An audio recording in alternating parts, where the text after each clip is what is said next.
So, welcome everyone to the 2023 White Coat Ceremony. Bienvenue à la cérémonie du sarrau blanc de 2023. Good afternoon to our special guests, Dean Fellows, Vice Dean Lacombe, Osler Fellows, the leadership of the Physicianship Program, Dr. Frederick Brown, and especially our students of the class of 2026, their family and friends. Welcome to all. My name is Mélanie Mondou, and I'm the Associate Dean of Undergrad Medical Education. I want to remind us that McGill University is on land which long served as a site of meeting and exchange amongst Indigenous peoples, including the Haudenosaunee and Anishinaabe nations. We acknowledge and thank the diverse Indigenous peoples whose footsteps have preceded us on this territory. I am grateful to the world around us for allowing me to live on Turtle Island. And certainly today will be a moment of exchanging a white coat, and you will have the opportunity to make this first step into your new role as a medical practitioner.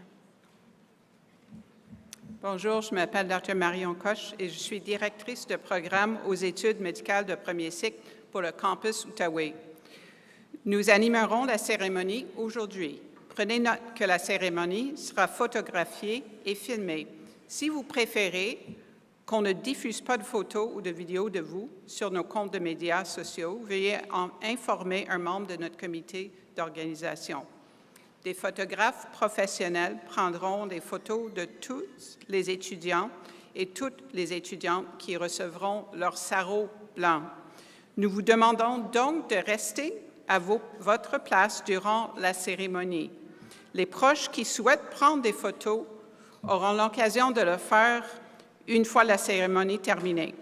Merci de votre collaboration.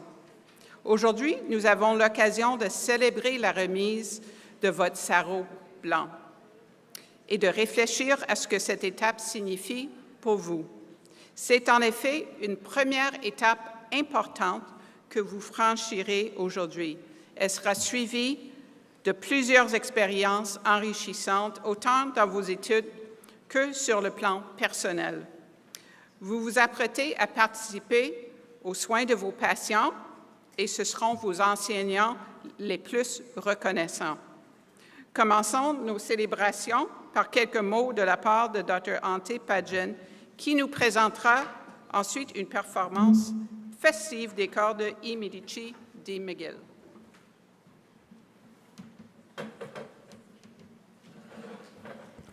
Merci, Dr. Koch. Merci, Dr.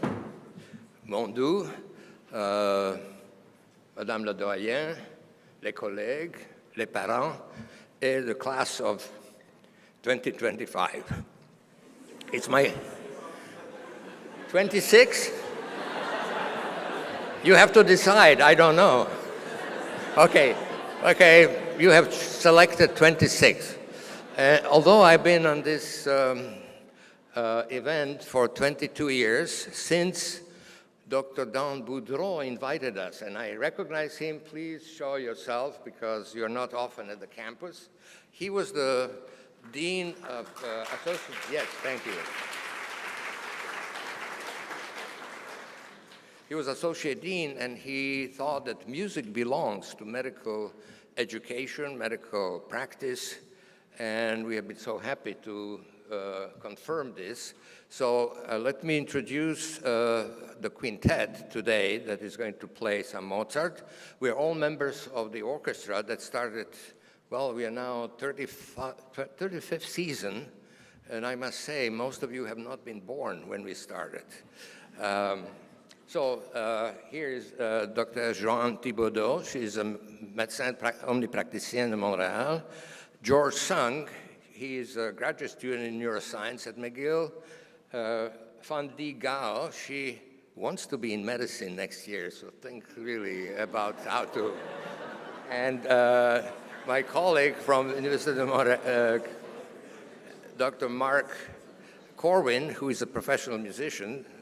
And right there, where is the missing thing, that's me, and I have been around for longer than you wish to know.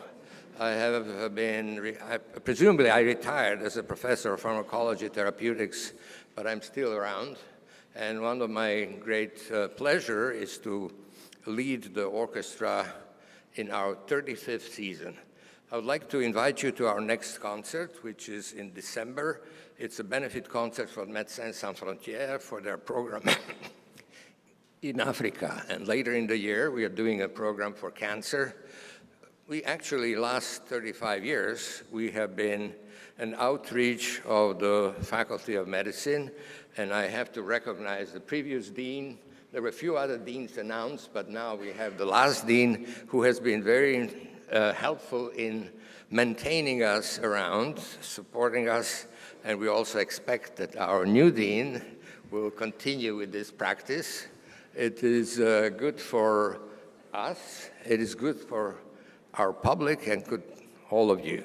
So thank you very much. We're going to do a brief movement from a Mozart quintet. This is the music he has not been paid for. He wrote it for his own pleasure. So let's share his pleasure. Thank you.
Our sincere thanks to the I. Medici di McGill for their wonderful performance. I would like now to invite Dr. Leslie Fellow, Vice Principal Health Affairs and the Dean of the Faculty of Medicine and Health Sciences, to deliver her address.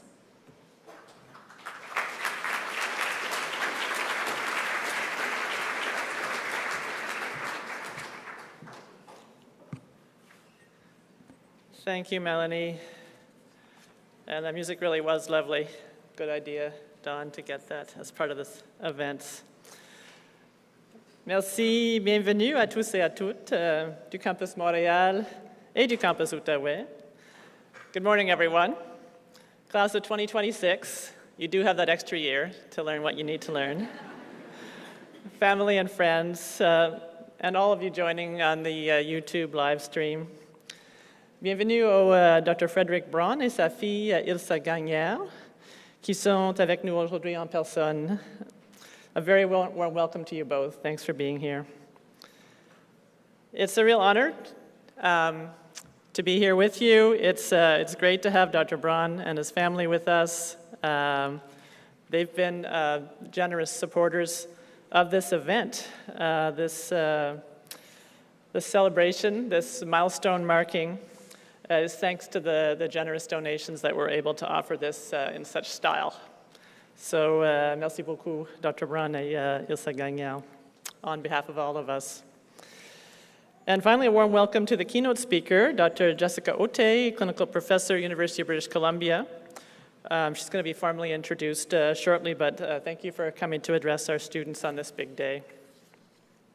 And thank you to the Osler Fellows who are here. For their commitment and mentoring of our students. The Osler Fellow program is a really important element of the development of our students as physicians, and we appreciate your time and your attention to this duty. These kinds of events, generate a sort of buzz that I do wish we could bottle.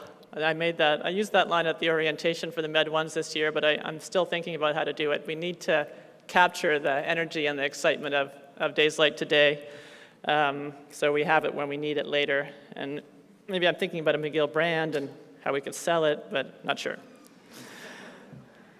So as I participate in this ceremony, marking this big step that you're taking into the clinical world, a milestone in your journey towards becoming a physician, of course I'm naturally cast back to my own time in your shoes and my own first steps into the hospital, wearing my brand new white coat. I thought I would, if you permit me, tell a little story about that. One of my very first, ventures into the hospital as a medical student in a short white coat was to go and do a history and physical exam, an assignment for a class. First I was lost in the hospital, and eventually I got to where I was supposed to be, and I was pretty nervous. I didn't really know what I was doing. I remember I had the questions I was supposed to ask and the physical exam I was supposed to do in a little booklet that I was carrying with me. And I was assigned to go and assess this patient who was an older lady, and not a very sophisticated lady, a very nice woman who was post-op, some sort of abdominal surgery. And I don't think she was feeling great, to be honest, but she agreed to have a medical student talk to her. And I was there to practice for myself. I was not involved in her care at all, which she may or may not have fully understood.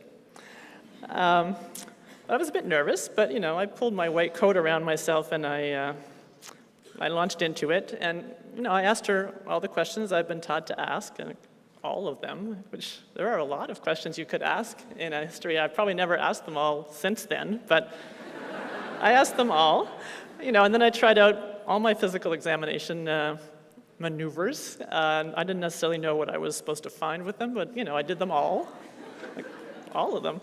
And it took a while. I don't know how long it took. It seemed to me like forever. I don't know how she felt about how long it took, but it was surely over an hour. And at the end of it, she got out of her hospital bed. I still can sort of picture her, this little lady in a big gown that was too big for her, and she went around to the bedside table, and I'm like, what is she doing? She got the table, the drawer in the table open. She took out her wallet, and she offered me a tip. It was, you're wondering how much? Yeah. it was $2, which at the time, well, first of all, it was a bill, $2 bill at the time, and I looked up to see just how much money that was in today's dollars to, suitably impress you. It would have been $3.69. Naturally, this gave me a chance to practice my professionalism, and I, very politely declined her offer of cash. Mais cette expérience m'a aussi fait réfléchir à ce que j'avais à offrir comme externe. Même si j'étais encore débutante, j'ai réfléchi au pouvoir qui venait avec le sarrau blanc que je portais. The experience made me pause afterwards and reflect a bit about what had just happened. I really didn't know anything that was particularly useful to this woman, but I had sat with her in my white coat and listened to her and taken an interest in her and really examined her. And that was invaluable to her, that my being present in this role, even though I was very inexperienced, was beneficial. And I was struck by the power of the white coat to do good. She didn't really know why I was there, I don't think. She definitely didn't know that I had no idea what I was doing. But she trusted me because of the coat. And it became clear to me in thinking about this afterwards that it was really my job to rise to the occasion, to meet the expectations expected of me in this coat. To make, to learn what I needed to learn, to gain the experience I needed to gain, to be able to do justice to the coat, and to earn and deserve the trust of the patients I was going to look after and have looked after since. So to me, that's becoming a physician is really about earning and then re-earning that trust over and over again. And I think if we reflect a bit on experiences in the last few years in terms of healthcare and the ways in which healthcare has been offered and sometimes refused, at least in the sense of public health, in the last few years through very difficult times, the importance of earning trust and rising to the standard expected of that white coat. Not just any white coat, a white coat with McGill on it, and a white coat with your name on it. And that's something that I hope that you'll think a little bit about. Alors, 25 ans plus tard, je continue à écouter attentivement mes patients. J'essaie toujours d'appliquer ce que j'ai appris cette journée-là avec cette patiente très patiente. Alors, voilà notre mission, notre vocation, servir nos patients et notre société. Prenez le temps de réfléchir à cette responsabilité et à ce qu'elle signifie pour vous aujourd'hui, mais dans les jours, les mois, les années qui s'en viennent. To me, the white coat is a symbol, it's a reminder of our responsibilities. It's also a tool that helps you do your work as a physician. As a healer, it gives you that head start, like it did me as a beginner. And it really sort of captures the two important facets of being a physician, which are, in my mind, what you know and who you are, ce que vous savez et qui vous êtes. The white coat is a way to gather those two facets together, knowledge and humanism, and bring them into an integrated whole that's going to be you as a physician, and that's going to be really embodied in how you act, which is an idea that I'll come back to in a minute. So as you take next steps further into the clinical environment, I know you will grow into your coat. I know you'll grow your knowledge and your skills, your humanism, and that you will keep your curiosity to do more than just practice what you know, what you've been taught, but also drive to know better, to understand more. There is so much more that we need to learn in medicine. We can't be satisfied with what we know today, and you will be part of helping us learn more so we can do better in the care of our patients tomorrow and for years to come. So the white coat is a symbol of knowledge and humanism combined, and bringing it into an integrated whole means kind of pulling it into something that's going to be action in the world, you acting in the world, caring for your patients, but also supporting healthcare team members and pursuing a better understanding of health and disease. Each of you has different life experiences, viewpoints, beliefs. Your patients come to you from all kinds of backgrounds, all walks of life, all parts of the province, and really from around the world. And the white coat is a promise to those patients that you'll meet them where they are without judgment and respect them as the people who need your help. I hope that you'll fight the tendency, that's a natural tendency of human beings, to fall back to stereotype or to make assumptions about people, and that you'll reach deeper than that and do the important work of really understanding your patients as individuals. As important as it is to engage with your patients in that way, it's also important that you bring that open and compassionate and respectful mindset to your interactions with each other. And I'm sure you've been supporting each other through what was probably a pretty challenging first year. But also with other members of the healthcare team. Les mots que vous utilisez, les gestes que vous posez sont importants. What you say and how you say it are both really important. La médecine n'est pas facile, mais on n'est jamais seul. C'est un travail d'équipe. Et dans une équipe, on est parfois stressé, fatigué, on n'est pas toujours à son meilleur. Il faut avoir la compassion envers soi-même, mais aussi pour les autres. C'est comme ça qu'une équipe peut donner le mieux d'elle-même. Our patients are counting on us to be compassionate with them, but also with each other, so that we can do our best for them.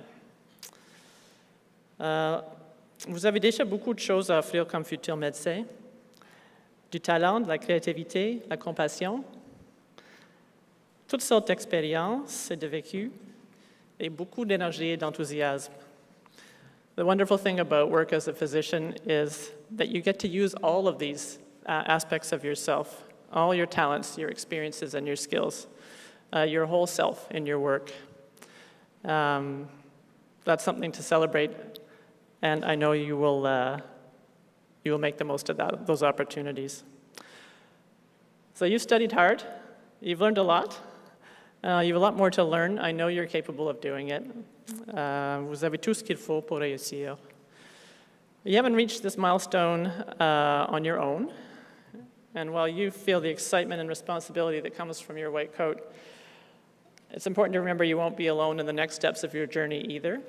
You have your teachers and your mentors, some of them here today, to witness this milestone. Of course, your friends and your family, vos collègues de classe, les membres de vos futures équipes cliniques, the interprofessional team members and colleagues who will help you, just as you help them, do the best for your patients through your whole career, and especially as you're learning. Cette cérémonie est importante pour vous, mais aussi pour ceux et celles qui vous sont chers. Pour arriver à ce moment précis, vous avez dû travailler fort, avec le soutien de vos proches. Ce moment doit être une grande fierté pour eux aussi. So to your family and friends, merci, thank you for all the support you've given. I'll give a round of applause to them.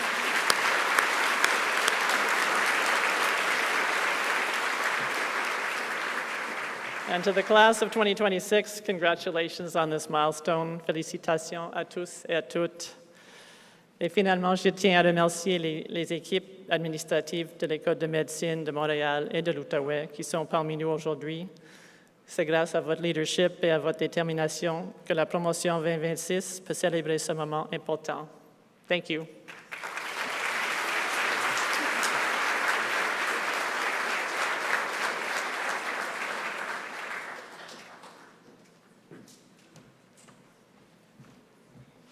Thank you, Dean Fellows. That was an awesome story. J'invite maintenant la Dr. Danielle Lacombe, doyenne associée et directrice du campus Outaouais, à prendre la parole.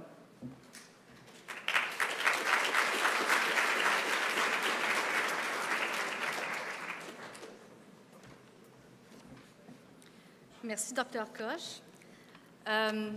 Est-ce que vous m'entendez? J'ai l'impression d'avoir le micro dans le front. Vous m'entendez bien?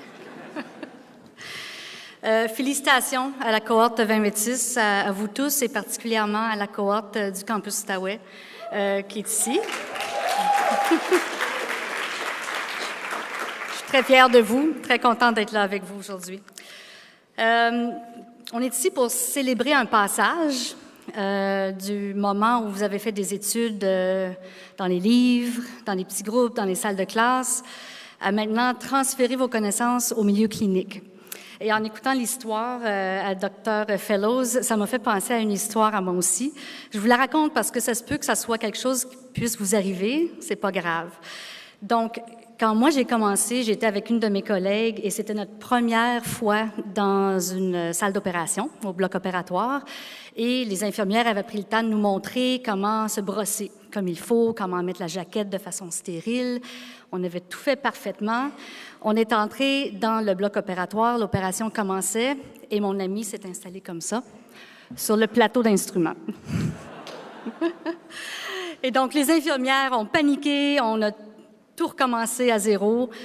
C'était très gênant pour elles, pour nous, mais c'est des choses qui arrivent et puis on en parle encore aujourd'hui en riant.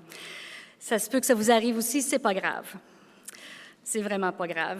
En fait, pendant vos prochaines années, vous allez apprendre à diagnostiquer, à traiter, à prévenir des maladies, tout en comprenant de mieux en mieux la complexité de l'anatomie, de la physiologie, des traitements. Mais il faut surtout pas oublier que la médecine, avant tout, c'est une relation humaine. Derrière chaque dossier médical que vous allez voir, il y a une personne, il y a une famille, il y a une histoire. Et donc, la compassion, l'empathie, la communication, c'est des piliers tout aussi importants que toutes les connaissances techniques que vous allez acquérir au cours des prochaines années. Vous allez être les témoins de moments de guérison, donc des très beaux moments avec vos patients et avec vos collègues, mais vous allez également être témoins de moments très difficiles et vous allez devoir faire preuve de résilience, d'empathie et de compassion. Arrêtez-vous une seconde pour imaginer, à partir de maintenant, toutes les personnes que vous allez toucher. Vous allez changer des vies. Alors, permettez à cette vision-là d'être votre force motrice, votre motivation, quand vous allez rencontrer ces moments difficiles, quand vous allez vous sentir découragé. Et ne sous-estimez jamais l'impact que vous aurez sur la vie de vos patients. Donc, j'aimerais à mon tour également remercier toutes les équipes administratives académiques qui ont été là depuis le début pour que vous puissiez, vous, être là aujourd'hui et entreprendre ce nouveau chapitre de votre vie. Alors, à vous, la classe de 2026 du campus Outaouais et de McGill, félicitations et bon cheminement. Merci.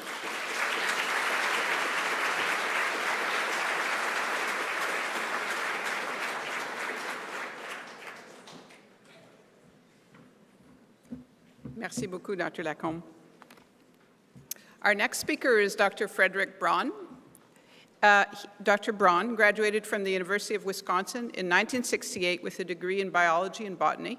He attended McGill from 1968 to 1972, where he benefited from the influence of people such as Dr. Rosie Nogrady, pediatric radiologist, Dr. Gordon Waters, pediatric neurologist, Dr. David Murphy, pediatric surgeon, and others at the Montreal Children's Hospital.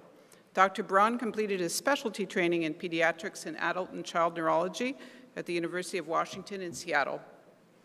He then practiced pediatric neurology until the end of 2019. Dr. Braun feels extremely grateful for the education that he received at McGill and the help and opportunities presented to him by his mentors. We are so grateful to him for supporting our White Coat ceremony over the years. Please join me in welcoming him to the stage.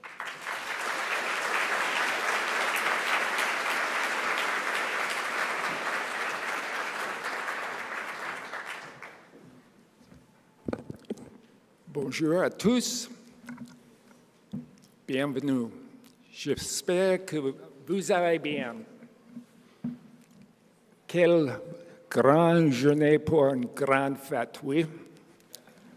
Okay.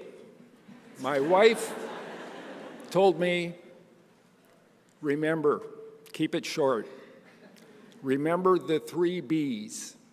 Be brief, be to the point, and be seated. And don't get them confused. So I have 3 things I want to talk about. Le premier, the class of 72. remember, that's a long time ago. When we graduated, there were no CT scans. What a difference. What a difference being a neurologist. But the reason I want to talk about my class, I'm very, very proud of them. Something I want to tell you.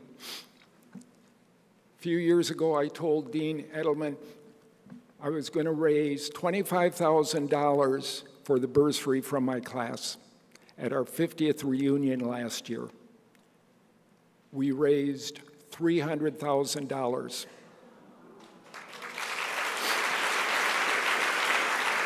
Not only that, through the generous donations of many within our class has given McGill over $4.25 million.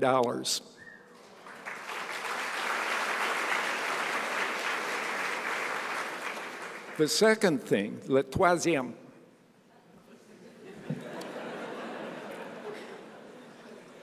in 2019, the class representative's family asked me, why do I support McGill? Why do our family support the White Coat Ceremony? One of the things you may have heard is my undergraduate degree was in botany also.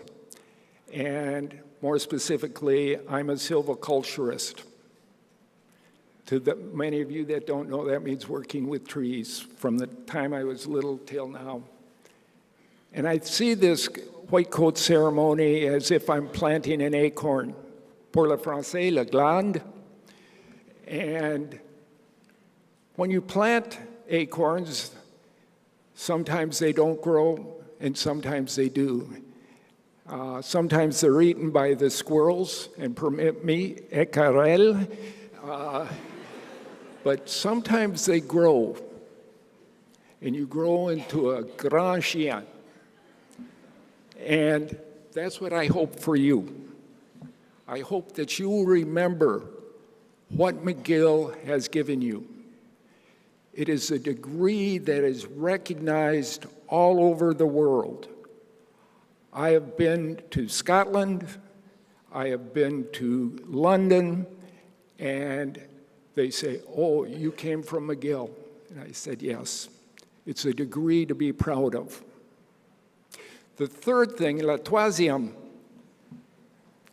my feelings towards McGill and towards la belle ville de Montréal is summed up in your license plate.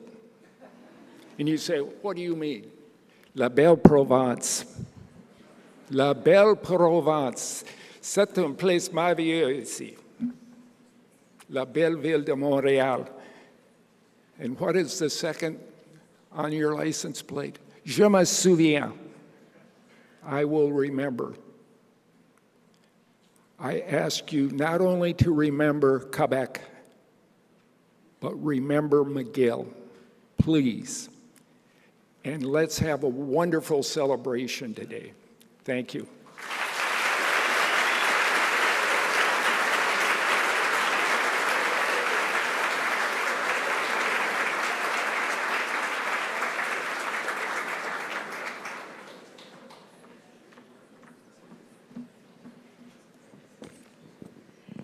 Thank you, Dr. Brown, for these insightful words and your generous support of the White Coat Ceremony.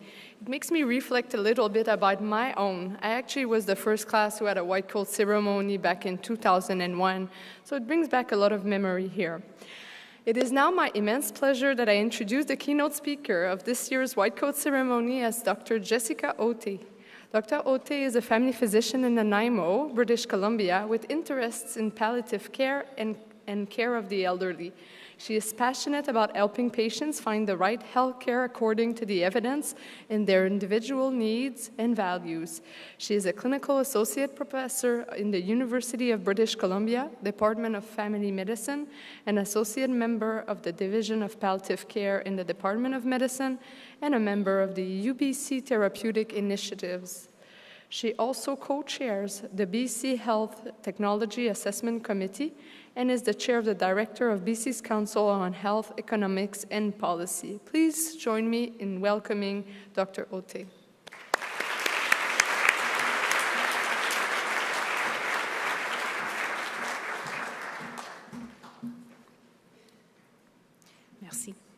Merci aux étudiants, aux professeurs et aux invités de m'avoir accordé l'honneur de parler avec vous.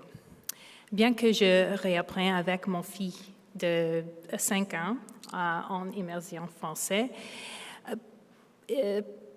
principalement les mots des véhicules et animaux comme écureuil, je parlerai en anglais. Mes idées sont simples, mais certains mots doivent être choisis avec soin. I'm here today to talk to you about fish.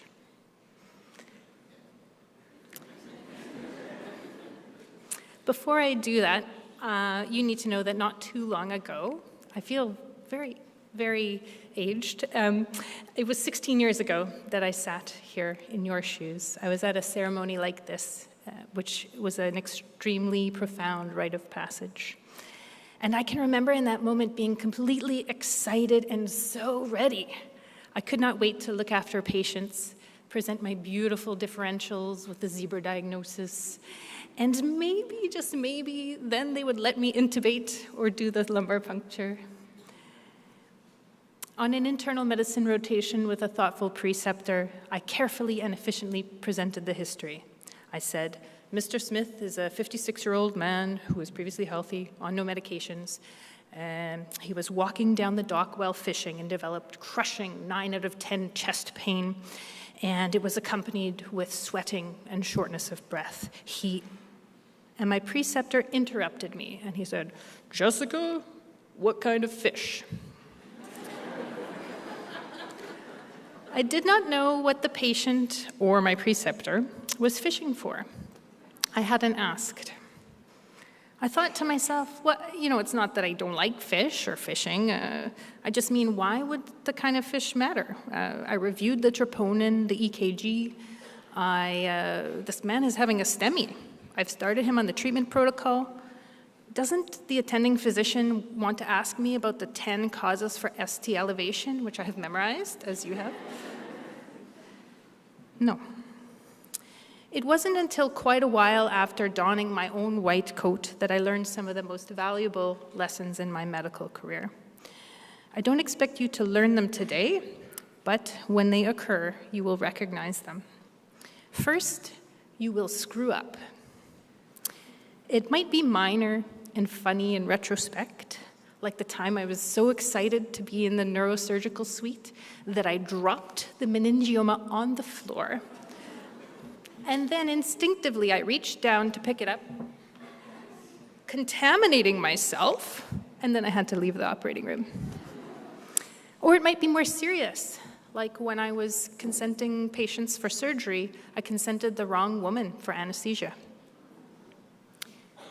There were 2 women that day with the exact same name, having the same surgical procedure, sitting in the same room, and I failed to verify their birthdays. It all worked out because I was able to share my mistake before we carried forward with the procedures. The only thing you can do when you make a mistake is to share it as soon as possible. You can't control the fact that it's going to happen. You can only control your attitude and your response to your mistakes and also those of others around you. Be kind to yourself and to those around you, and it will get figured out. The second thing is that you will freeze. I'm hoping that in Quebec you use the same mnemonics as we do in British Columbia. When you're observing an ankle surgery and the orthopedic surgeon starts quizzing you on ankle anatomy, and Misters Tom, Dick, and not Harry, nervous Harry, they are gone. They have decided to hide. Somewhere in your brain, perhaps under the amygdala, not coming out, never to be heard from again. And unable to produce the answers to that quiz, you will feel ashamed and inadequate. But thankfully, in the real world, there are always others around you to help. You will be gentle and open, listening to the nurses and all the other team members.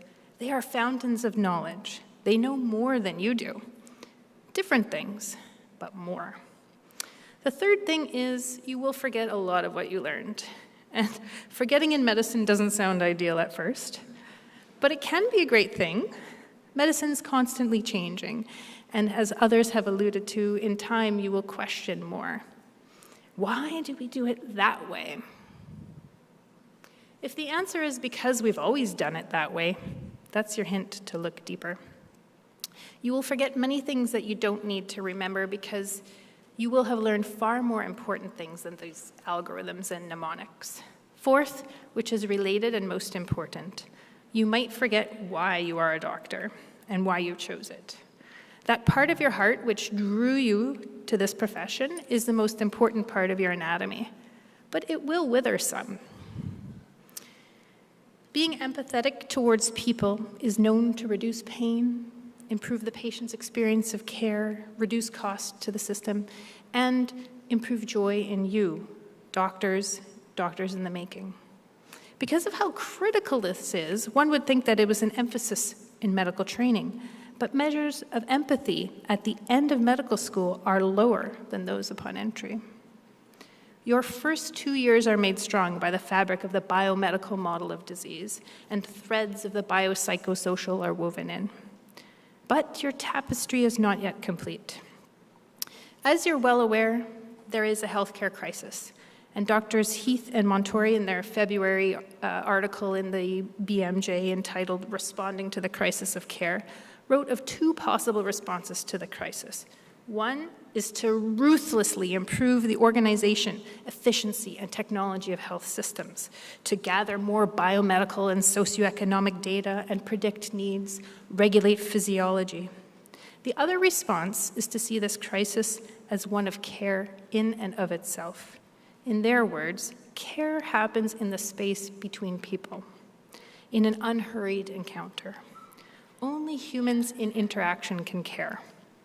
It is in this interaction that one notices a problem in the other and seeks to respond to the other's predicament to improve the situation. Their article highlights a book called Orwell's Roses, in which Rebecca Solnit explains why the American suffragette movement in the 1910s used the slogan, bread and roses. Bread fed the body. Roses fed something subtler, not just hearts, but imaginations, psyches, senses, identities. It was a pretty slogan, but a fierce argument that more than survival and bodily well-being were needed and were being demanded as a right. It was equally an argument against the idea that human beings can be reduced to quantifiable, tangible goods and conditions. Roses in these declarations stood for the way that human beings are complex. Desires are irreducible, and that which sustains us is often subtle and elusive. Montori and Heath explain how this applies to health. Bread and roses are what the humans involved in care, the patient and the clinician, want from healthcare. Bread is sustenance and therefore life. Roses are courage and hope, curiosity and joy, and all that makes a life worth living. Bread is biology. Roses are biography. Bread is transactional and technocratic. Roses are relational. Bread is science. Roses are care, kindness, and love. Care, like roses, gives meaning to living. We must cultivate care. You are all here because you care. You know that the patient is not the disease. A person is not something to be categorized, quantified, optimized. Patients are people who fish. They are people who love to bake, to ski, to sing, to educate children. They fled war, protected an old-growth forest, struggled with alcohol, or took time off work to look after their sick dog or child. I've always been the kind of person who wanted to know about the fish, about people's stories, but I temporarily let the efficiency, protocolization, and culture of medicine stifle that part of me. Thankfully, it's re-emerging. A few years ago, I started a program to help prevent avoidable admissions of frail elders in our emergency department. Early on, I met Daniel. He was hooked up to a nitroglycerin infusion because the systolic blood pressure was 220. Daniel did not want to be admitted, and the emergency physician asked me if there was any hope in getting Daniel home. I I took his history, examined him, and paused to summarize what I'd heard and seen. I sat at the edge of his bed and I asked, "What matters most to you?" He told me. He wanted to go home with his family and play card games, mostly cribbage, I had asked. But he was too dizzy to do so. That's why he came to the hospital in the first place. I stopped his nitro drip, and I began divorcing him from a whole slew of other chronic disease medications that were likely making him dizzy. Daniel knew that his risk of heart attack and stroke would increase off of those medications. I told him this a few times. But life as it was unbearable, and he would do anything to improve its quality. He went home, and our team pharmacist followed up and continued our deprescribing plan with Daniel. A few months later, I saw his name again on that emergency department list. Chest pain was the triage complaint. His troponin was sky high. My heart sunk a little. I went to see Daniel in room 9. I reintroduced myself, but he and his wife remembered me. A bit sheepish, I told Daniel, "I'm sorry you had to come back. I'm sorry that you had a heart attack." I asked how he'd felt up until the chest pain, and he said, "Great!" He was so glad that he was able to get home, and with the changes that we made, he was able to sit up and play cards with his family. He looked me in the eye, he took my hand, and he said, "Thank you for saving my life." Even though his heart muscle was dying that day, that wasn't important. He went home again with the help of his wife, his children, some pain medications, and more home support. Daniel felt ready to die as he could no longer do most of the things that really brought meaning to his life. He returned a few weeks later because it was getting too hard to manage at home, and he didn't want to be a burden as he saw it on his family. I happened to be on service that week for palliative care, and I admitted him to our unit, where he died peacefully with his family at his side. Their gratitude for my care astounded me. Daniel got the end of life that he desired, and by all metrics, I failed. His blood pressure was crazy. He had a bunch of heart attacks. He wasn't on any of the medications in the guidelines. He bounced back to the emergency room twice, which, as you all know, is a cardinal sin. And he died probably earlier than he would have if he hadn't met me. Yet he told me that I saved his life. I've discovered in medicine there's a secret something in caring relationships that permits an approach that doesn't answer every question with a pill or every worry with a test.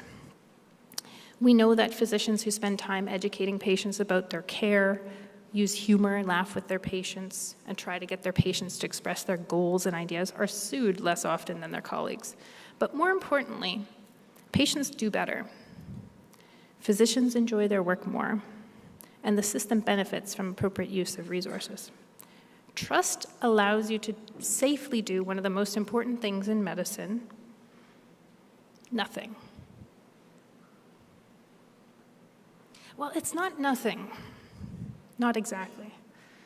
You are walking together with your patient on their journey. Daniel and I colored outside the lines together, and it was a masterpiece. I'm still screwing up and unlearning lots of what I thought I knew. Sometimes, even though I know better, I seek technical solutions for existential problems or get distracted by the details of optimizing physiology. I'm pretty sure I do better each day at remembering who I am and who is in front of me. Formality and process, though, are never more important than connection. Although the white coat is an important symbol of your growth, your professionalism, and the trust that people place in you, it's not a cloak to cover up who you are. Instead, it is a reminder that your medical training adds to your skills as a physician, and that you, a human, remain under it all. Remember the roses. Cultivate care. Ask what matters to you. And also, of course, what kind of fish.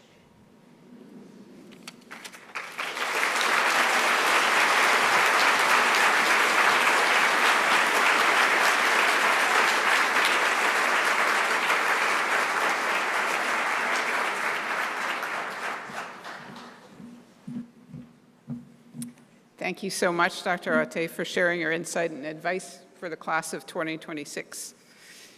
J'aimerais maintenant inviter la Dr. Joanna Caron, directrice du volet rôle du médecin, or physicianship, au campus de Montréal, et la Dr. Mina Zeroual, directrice du cours médecin apprenti au campus d'Outaouais, à prendre la parole.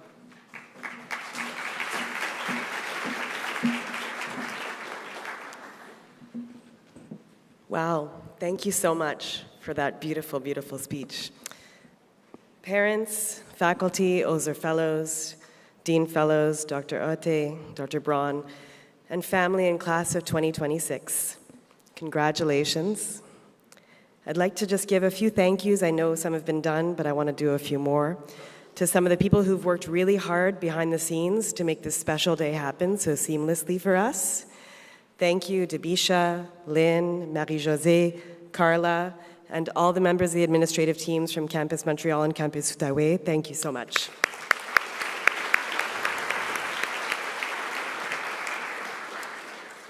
Class of 2026, congratulations on this special moment in your path to becoming a physician.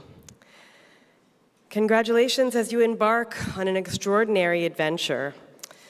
The next year and a half will be a whirlwind, and you'll probably never have another year and a half like it. And it's gonna fly by, so every once in a while, see if you can stop, pause, and appreciate the moment. Probably never in your life again, no matter what specialty you choose, will 1 week you be in an operating room, staring at an open body cavity. A few weeks later, be delivering a baby, bringing a new human life into this world. A few weeks later, speaking with patients on a mental health ward and helping them deal with whatever is going on in their lives. Other weeks, be in geriatrics, other weeks in internal medicine and peds, and all the wonderful moments that you're gonna have. As you may remember from orientation, physicianship, which is special and unique to McGill, and thank you to Dr. Boudreau, who really created this curriculum. Dr. Boudreau, who was my associate dean during my white coat ceremony in 2002, we were the second year, who brought this beautiful component and curriculum to McGill. So as you may remember, physicianship is really a way of being. It's a way of being that encompasses your role as a professional and as a healer. And it's really, as you've heard people mention, the way that you take your knowledge and your person and bring that as a whole to your interactions with your patients. It's a way of being with your patients that you use in that sacred, special relationship that will exist between physician and physicians in training and your patients. I would argue it's probably the reason that many of us have gone into this field, and it really is a special and sacred relationship where you will meet a stranger, and that stranger will feel so much trust and comfort with you that they will be able to be vulnerable, to tell you their fears, to tell you what's wrong, and to potentially share things with you that they've told few to no other people. So please, during this whirlwind of the next year and a half, see if you can find moments, a hand on a doorknob, feeling your feet walking across the halls, looking into the eyes of one of your patients, and remember how special it is and what a privilege it is to be here. See if you can remember that energy that you had when you found out you got into medical school, when you have today getting your white coat, and see, I know we can't bottle it, but I like the idea of trying to bottle that feeling and that buzz and keep it in your pocket for when you need it. So in those moments when you remember, it'll hopefully help you get through the fatigue, help you get through the stress of needing to study, and remember that you're really bringing together that knowledge that we will help you learn, and the human that you already have, and you just need to hold on to. Congratulations and good luck.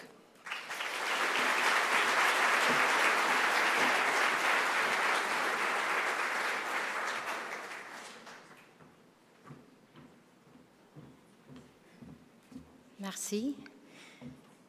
Chers étudiants, chers parents et familles, chers doyennes associées, chers collègues, personnel administratif, ça me fait plaisir d'être ici avec vous tous et toutes. C'est une grande journée qu'on va fêter tous ensemble. C'est un moment qui est très attendu par vous tous, un chapitre qui va se terminer bientôt et un autre qui va s'ouvrir. Donc le bon moment est venu pour être proche, donc pour être avec des patients, des vrais patients, ok? Pour être avec une équipe qui est faite par des personnels de tout genre, des médecins, des infirmières, et beaucoup d'autres gens. Donc vous devriez être, c'est-à-dire proche de vos patients, vous devriez collaborer avec toute l'équipe médicale et paramédicale à laquelle vous allez appartenir. Vous allez voir que vous allez apprendre de tout le monde. Vous allez apprendre de vos patients aussi. Vous allez apprendre entre vous. J'ai eu la chance et le privilège de vous accompagner durant une année, bientôt une année et demie, et d'être avec vous, donc pour vous enseigner pas mal de cours, mais aussi pour être directrice du cours de médecin apprenti. Je pense que j'ai ce privilège et j'étais chanceuse d'être avec vous. J'ai appris de vous. Merci que nos chemins se sont croisés. Donc, ce sont des moments qui sont vraiment très excitants et ça me fait plaisir, c'est-à-dire d'être avec vous et de voir comment vous avez grandi, comment votre apprentissage il est en train de se faire d'une façon très harmonieuse et très bonne.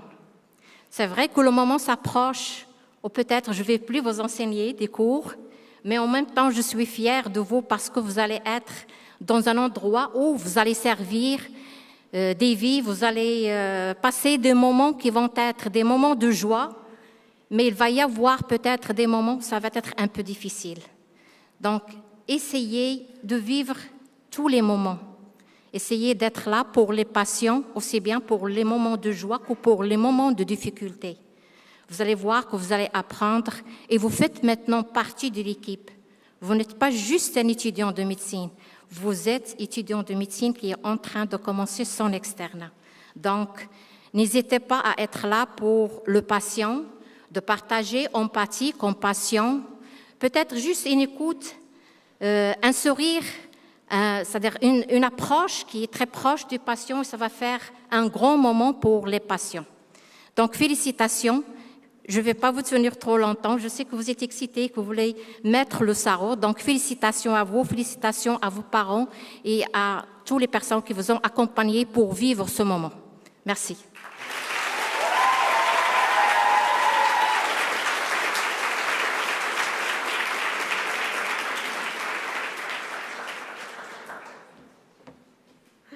Thank you, Dr. Caron and Dr. Zeroual.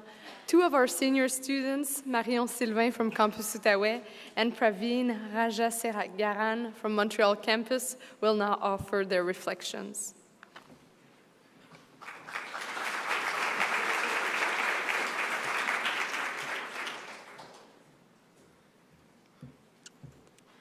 Bonjour à toutes et à tous.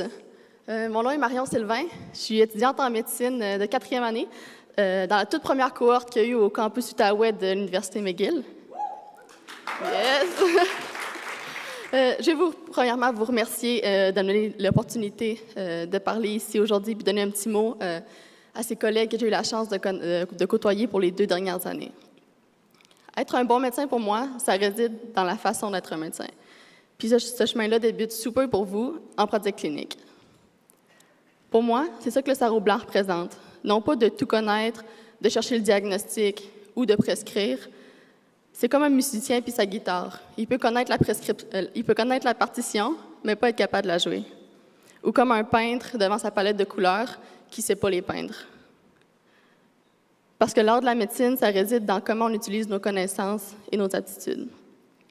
En d'autres mots, tu peux avoir tous les moyens, tous les outils, mais si on ne te donne pas un tableau et un mentor, ou dans notre cas, si on ne vous met pas en lien avec un patient et un patron, savoir le mot acidocétose va juste vous être utile pour impressionner au Scrabble. Mais maintenant, mes chers collègues, c'est le temps de passer à pourquoi j'apprends ça, qu'on se dit pas trop souvent dans notre tête, quand même, mais à dire, madame, voici c'est quoi la protéine C, puis voici comment je peux vous aider. L'époque de la compétition est terminée. On veut encore être le meilleur, mais par rapport à nous-mêmes. Puis cet apprentissage en médecine, ça se fait en équipe. Votre équipe, c'est la personne à votre gauche, à votre droite, puis en fait tout le monde dans cette pièce avec vous. Vous apprendrez pas seulement des médecins qui vous entourent. Personnellement, j'ai autant appris de mes collègues que de mes précepteurs. Donc, regardez autour de vous. C'est pour de vrai, là. Regardez autour de vous. Look around. Puis, c'est ces collègues-là qui vont être... ces futurs médecins vous aideront à multiples reprises si vous prenez seulement le temps de le demander. J'aurais des millions d'autres astuces que j'ai apprises que je pourrais vous donner en quelques mois, mais par souci de temps, je vais vous en donner une dernière. Pour le reste, n'hésitez jamais à tendre la main. L'intelligence, c'est d'en se poser la question, et chaque individu des cohortes plus vieilles, chaque résident, chaque médecin, chaque membre de l'équipe soignante, c'est un chemin vers votre réponse. Ma dernière astuce, je propose justement sur l'équipe soignante. Si ce n'était pas du personnel infirmier, je serais probablement encore en train de pleurer dans un petit coin de l'hôpital à Gatineau. Puis je vais reprendre la métaphore de la musique une dernière fois, c'est promis. Je vous mets en contexte. Imaginez l'équipe soignante comme un groupe de musique. Le patient il est au centre, il est le chanteur, il lance le bal. Chaque membre a une importance égale puis un rôle bien précis. Mais si le guitariste décide de jouer un accord, puis le pianiste un autre, même si tout le monde est prodige de son art, la chanson pourrait être chaotique. Dans le soin des patients, le médecin et ses apprentis doivent créer la partition avec le patient, ainsi qu'être alerte à la mélodie qui se joue par tous ses membres. C'est-à-dire d'être à l'écoute afin de créer l'harmonie.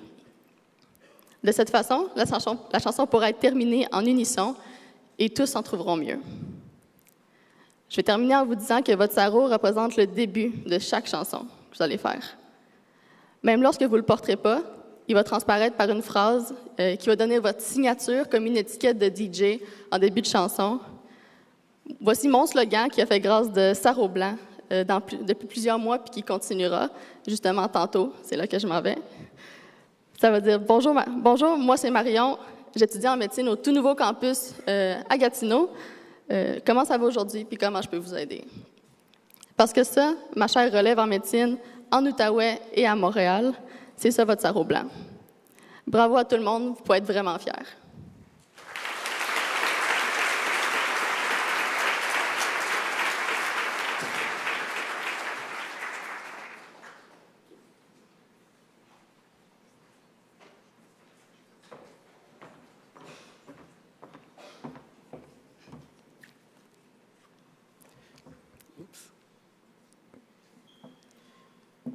OK.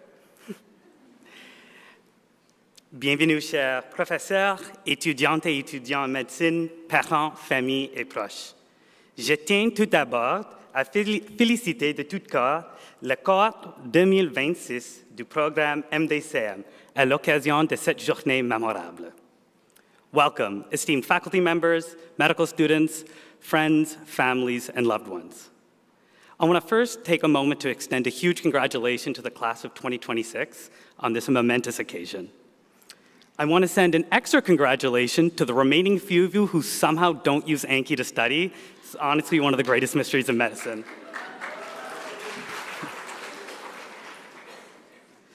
Gathered around here today, I think it's also important we take a moment to express our appreciation for everyone who helped us get here. Without the love and support of our friends, families, loved ones, and arguably most importantly, 8:30 a.m. lecture recordings, we would not be here today. Some of you may know me, but for those of you who don't, my name's Praveen. I'm a fourth-year medical student here at McGill. As a Med 4, I've been asked to give some advice to the newly minted Med 2 class, which to me is sort of like asking a toddler to give advice to a baby. Yes, I've been in daycare longer than you, but we both need an adult in the room. It hasn't been so long that I've taken a stroll in your shoes.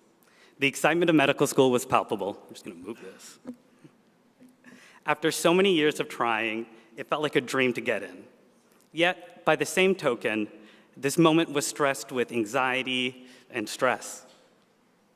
Thoughts about whether I was good enough, smart enough, worthy enough kept clouding my vision. So I want to tell everyone who feels that way that your feelings are absolutely valid and you do deserve to be here. For those of you who don't feel that way and feel completely great and fine, all I can say is, wow, must be nice. The next couple of years will be marked with thoughts of what you could do better. And though these moments will be tough, they also present an opportunity to grow and learn. We are often reluctant to talk about the things that we're not good at, and it can feel like we're the only one messing up. That isn't true at all, and to prove that, I have a quick list of regrettable things I've done in clerkship. Premièrement, j'ai eu plusieurs patients qui me disaient « ma blonde » en parlant de leur copine, et j'ai passé toute la journée à me demander comment c'était possible que chaque Québécois rencontré à la clinique sorte avec quelqu'un de blanc.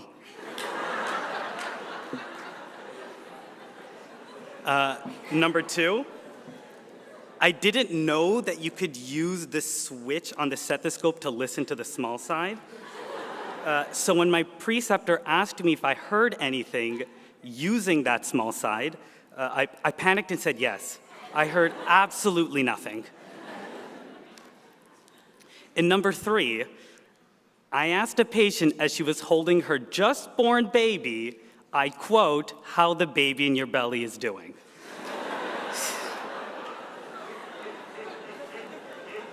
I've done these things, and yet here I stand today proud, a testament that making mistakes is a part of learning. It's about how you get up back from those mistakes that makes you into a more compassionate, patient-centered physician. So that brings us to the main point. Here are my 5 tips for clerkship. So number 1, always carry a pen and a backup pen with you. I'm not sure who's behind this, but there's an honest-to-goodness hospital-wide shortage of pens. They constantly go missing, and everyone only has 1 pen they used to write with. This isn't a joke. I have 16 pens. I expect them all to disappear in 2 months. Number 2 is to grow from other people's experiences. You're going to meet a large variety of people from different backgrounds and life experiences throughout clerkship. And each individual presents themselves as a whole new world. And to lose out on that experience is to lose out on being a part of something bigger. Learn from those around you. It is these very lessons that often surprise us and provide us insights into our own life. Number 3, take care of your team and find the humor in your day-to-day. Sometimes you're going to have rough days, rough cases, rough times. To quote probably the most relatable line from Friends, sometimes it hasn't been your day, your week, your month, or even your year. And while at some point we all need to bear witness to the unfairness of life, we do need to be able to move forward. And I think that's where laughter and teamwork can be really helpful. So while working in the psychiatric ICU, I had a great conversation with one of my attendings on how he manages to be so happy, empathetic, kind, while working in a very stressful work environment. And he talked about the importance of just helping your team out. So one week, we had a really, really rough caseload. We were all burnt out. It was barely Wednesday. And I remember what he had told me. So the next day, I went out and got a batch of fresh baked goods for everyone on our team. It was a very small thing, but it made everyone's day a little bit better. And that week got a little bit more bearable. That action also sparked another nice thing. One of the nurses bought us lunch, pizza for lunch. 4, spend time with your patients.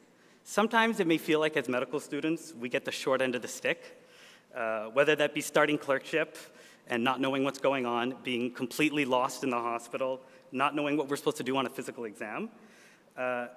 It's easy to get caught up and feel like that we're just small.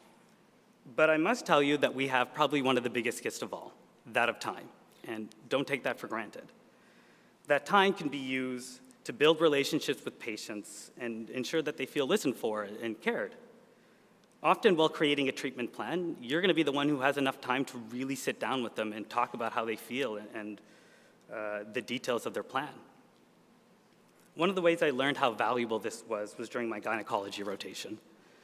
We had a healthy woman who came in to discuss her biopsy results. She had endometrial cancer. This absolutely shell-shocked her. She didn't believe it. And though the plan that was deemed the most beneficial for her was to undergo an operation, she didn't want to hear about it.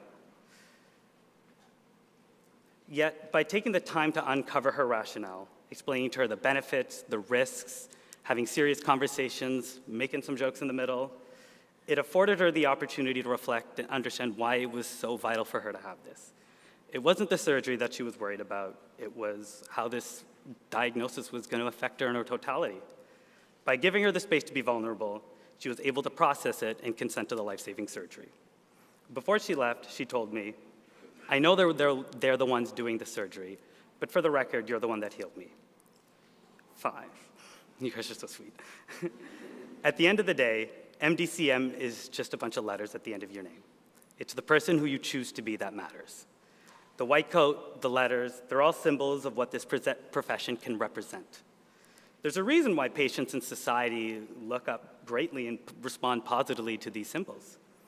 They can represent innovation, expertise, integrity, healing, and hope. And I think it's important we remain aware of the sort of privilege that gives us, while also recognizing that at the end of the day, we're just humans. The letters are an honor, don't get me wrong, I think we can all agree to that. But it's who you choose to be, how you choose to treat others, and the values that you hold that will actually make a difference. It is my biggest hope that these words were able to provide you with encouragement and rigor as you take another big step in your career.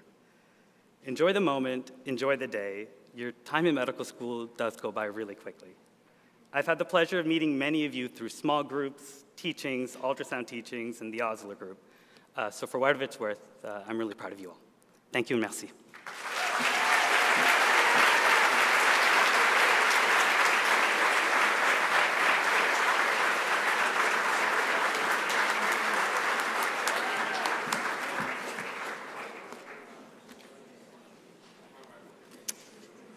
Thank you, Marion and Praveen, for sharing your reflections and wisdom with your colleagues. It is now time for the student donning of your white coat. When your name is called, please proceed to the front, where your Osler Fellow will don your white coat. Le temps est enfin venu pour les étudiants et étudiantes d'enfiler leur sarrau blanc.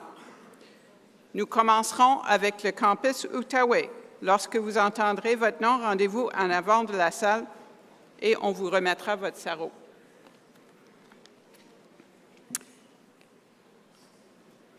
On a nos mentors Osler, Dr. Gilles Brousseau et Dr. Saban. Ils sont sur le bon côté? Oui.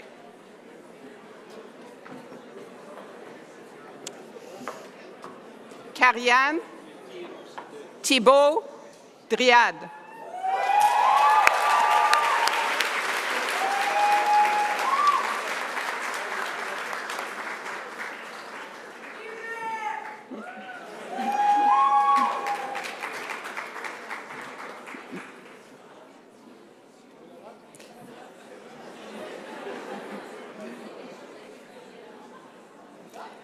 Marie-Pierre Vermette Lacroix.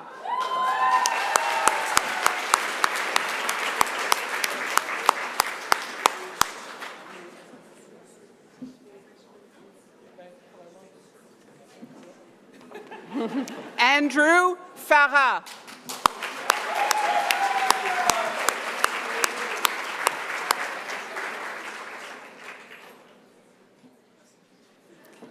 Jérôme Lamontagne.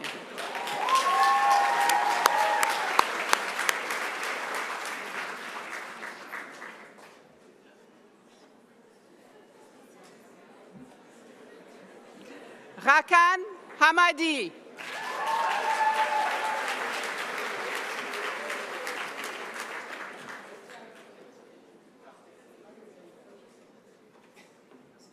Vanessa Ross.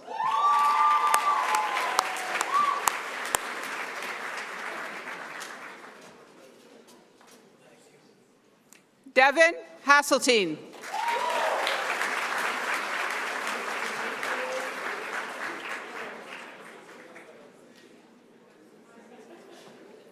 Hélène Rukundo.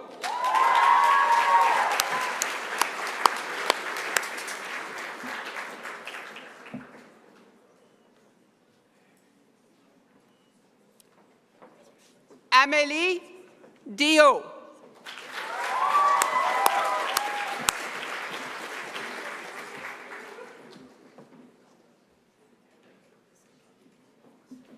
Aaron Samuels.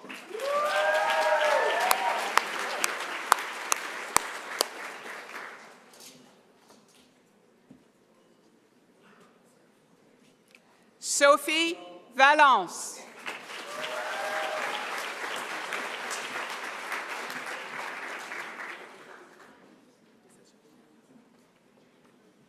Léa Stéphane.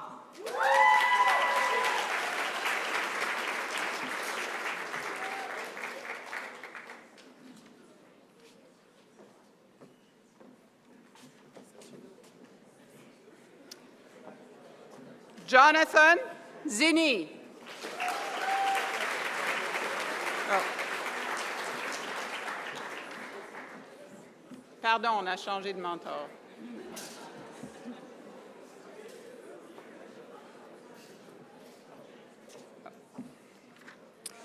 Emily Bottonnet.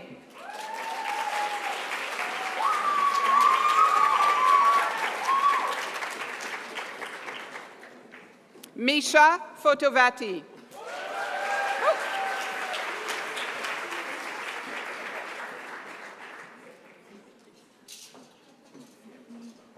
Molly Gunyon.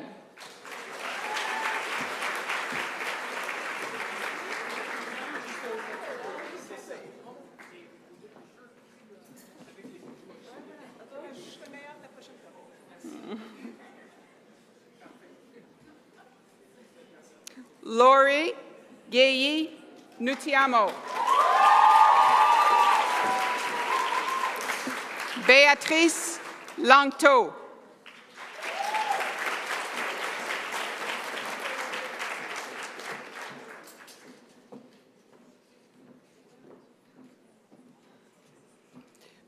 Peter Joseph Munsef.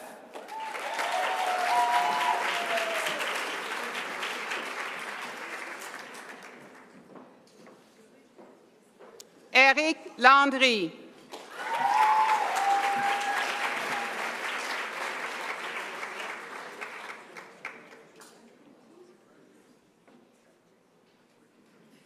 Charles Olivier Simard.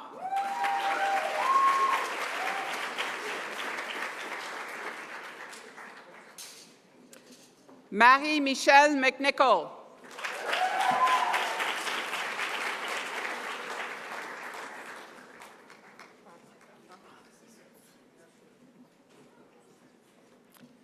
Valeria Sigal.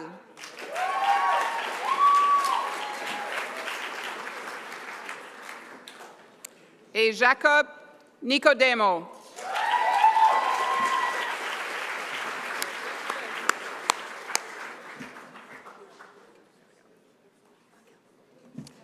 Félicitations à tous nos étudiants et tous nos étudiants.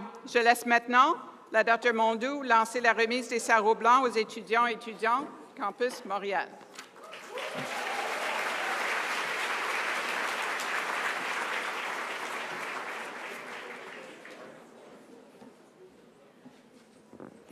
Thank you very much. First, I want to apologize. There's one reason I came to McGill was really to meet people from diverse group coming from a smaller rural village in Quebec. Having said that, one thing I did not learn in medical school is how to become fluent in linguistics. So my apologies in advance if I do a tiny mistake in someone's name.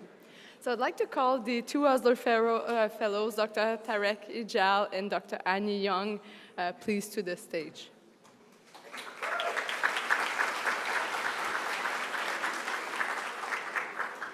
Philippe Collin-Terrien.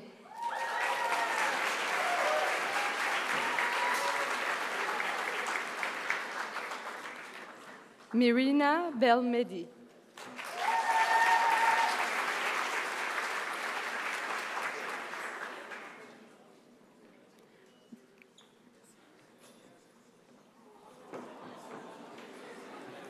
Junior Jesse Gatete.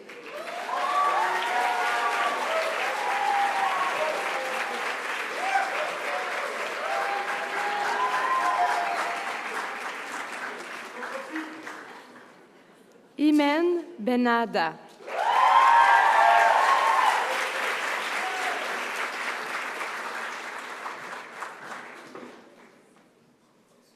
Ali Hassan Hadi.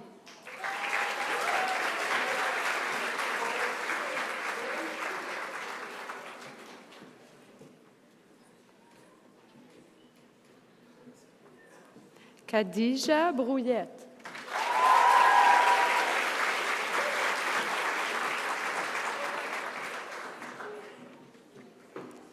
Zoé Salvini.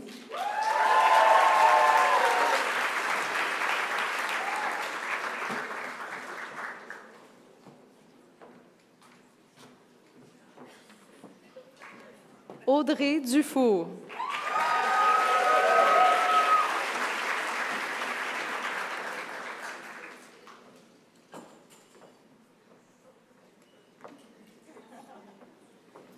Priya Sarwal.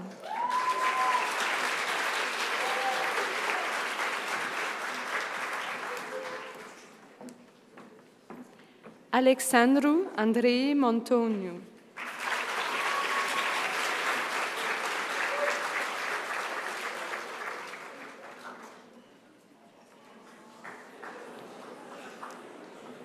Alexander Nowakowski.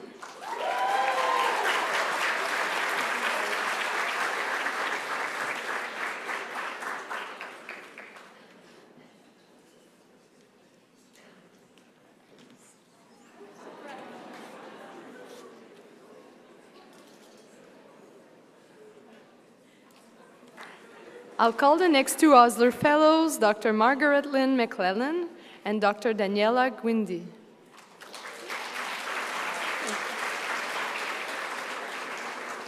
Dr. Sigmund, if you could come.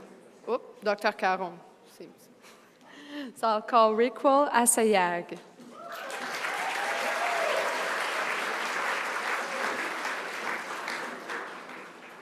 Hugh Brooks.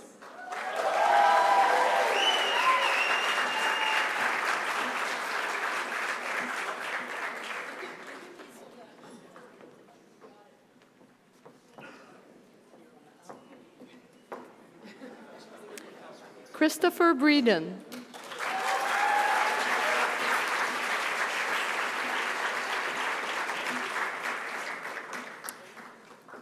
Alexander Reynolds Argyle Cooper.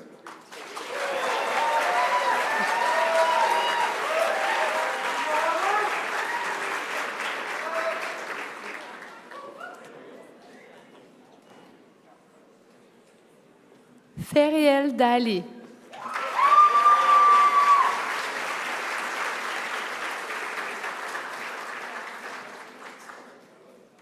Léa La Rochelle.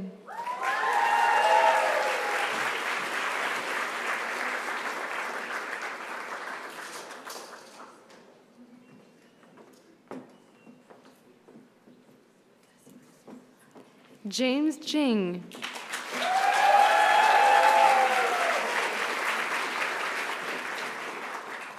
Jessica Machek.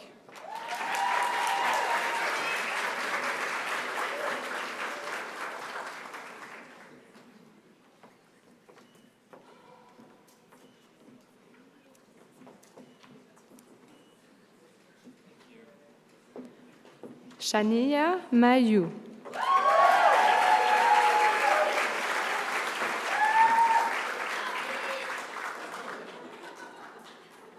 Lawrence Robert.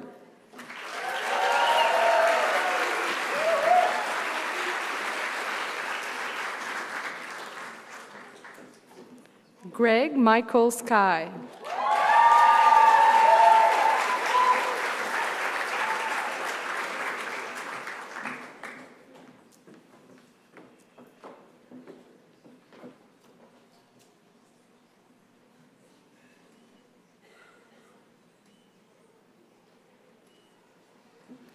I'd like to call the next Osler Fellows, Dr. Joshua Vortensch-Bosch, I'm sorry, and Dr. Léon Tourian.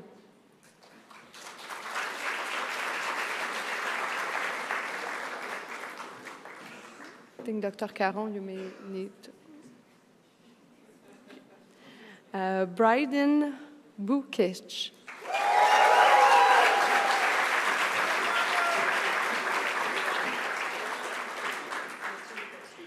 Liliane Amoura.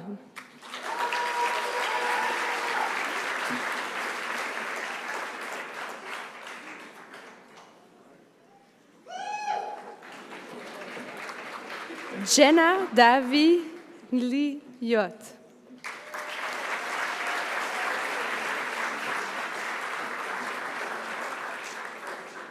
Naisen Ganmi.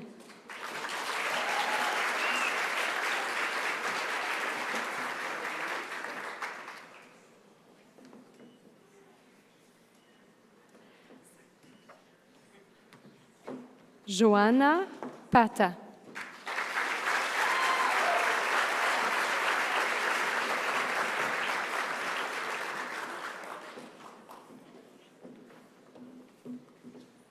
Rami Alexander Amoude.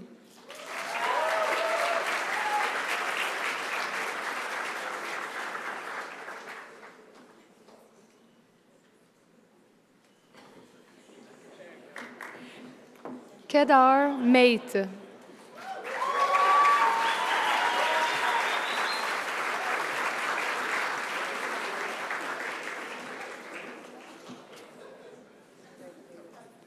Kamila Majidova.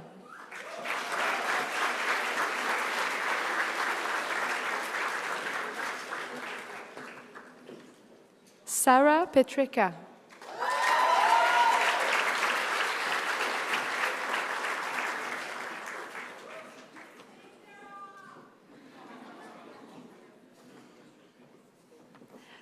Amar Sahed Aldian.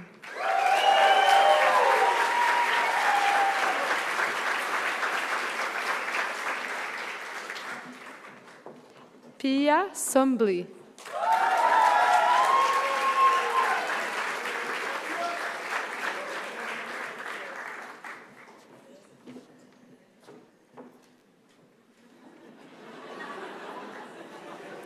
Aidan Watt.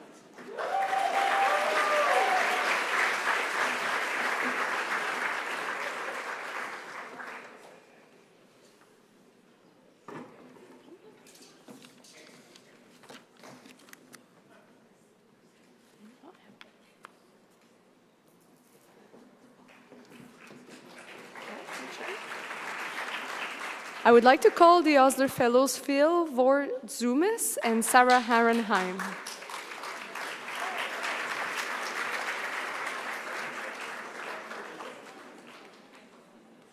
Asma Elmuden.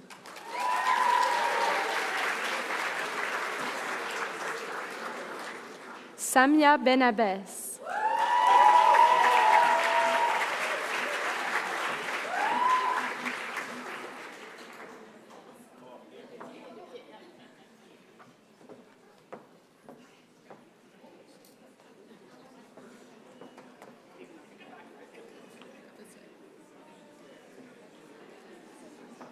Nicholas Gagnon Choi.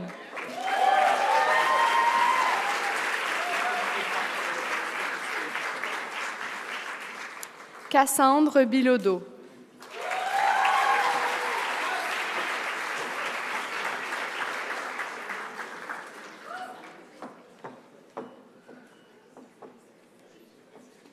Fiona Mackenzie House.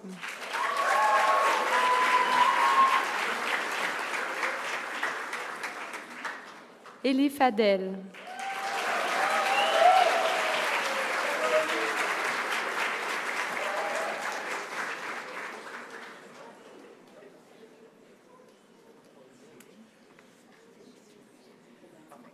Sarah Machal.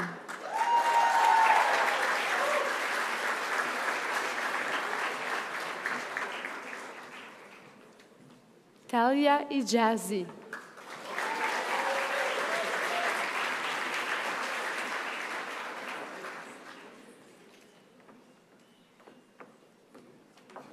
Spencer Soberano.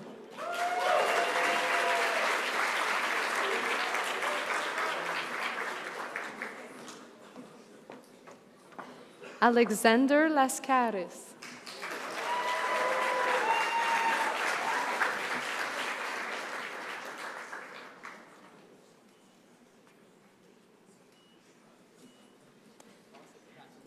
Monica Tang.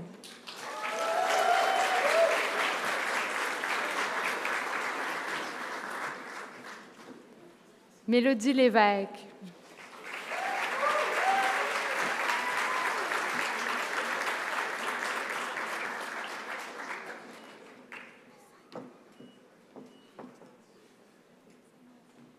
I'd like to call Dr. Arnold Christoph and Dr. Kashia Ayar Esfahani, or Dr. Sigmund, I think.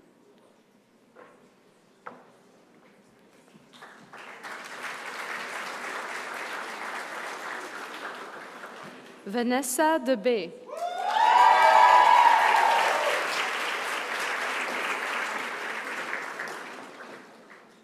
Nicolas Brouillard.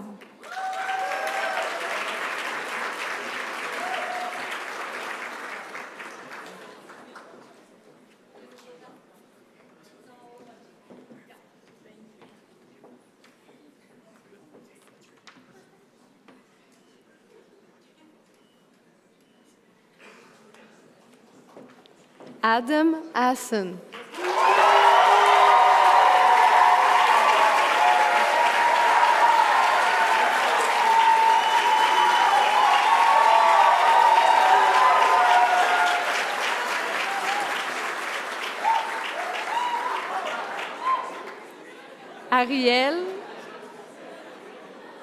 Ariel Grossman.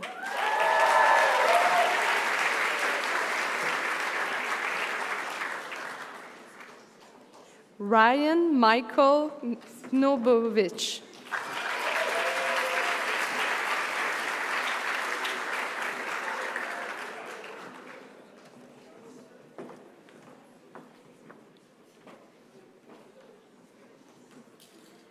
Miyarshad Anafi.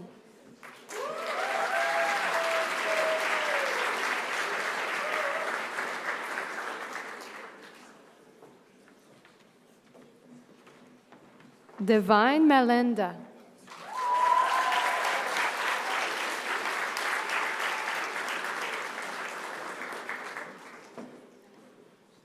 Paulemi Sen.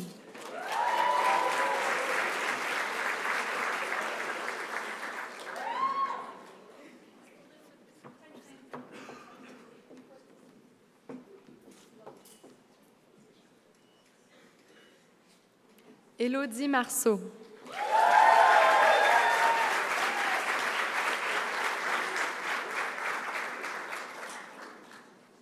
Alexandra Iacovelli.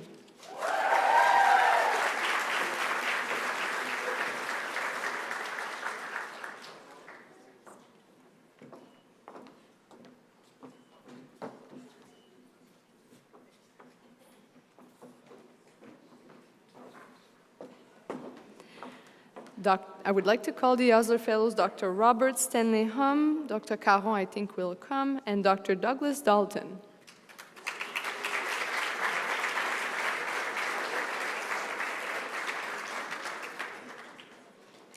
Sasha Azule.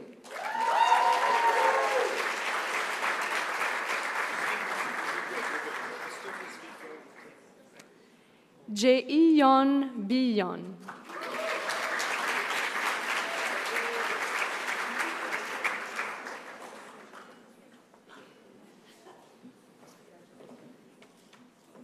Matthew John Kassar.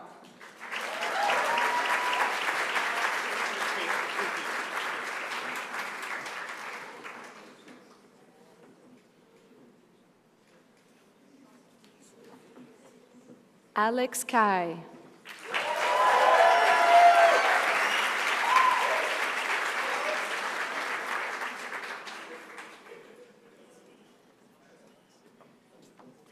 Bavi Ganezu.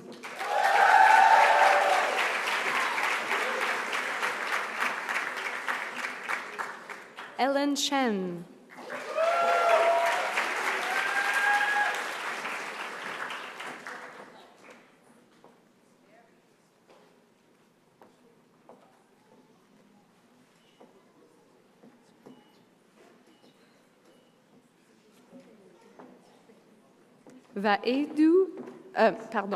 Vedui Nafde.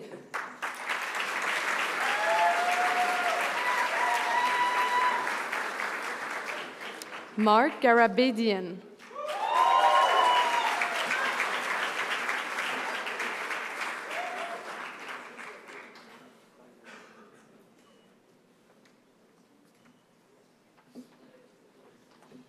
Amen Sahal.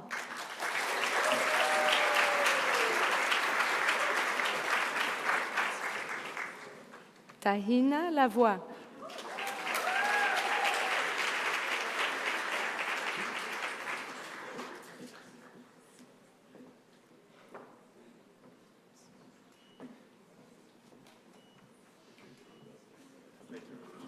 Susan Esther Simba.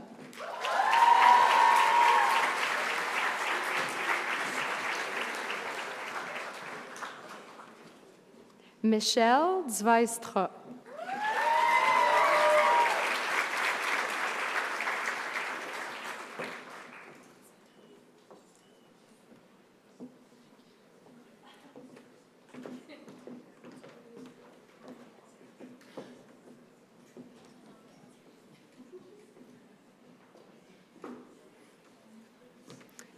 I'd like to call the Osler Fellows Dr. Gad Friedman and Dr. James Tsui.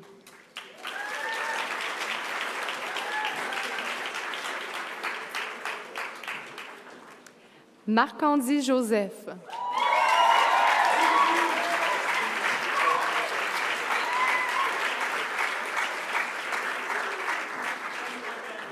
Dominique Desjardins.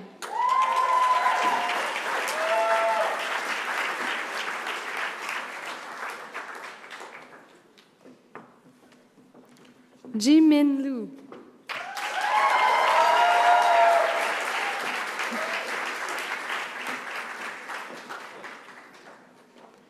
Saper Mepurian.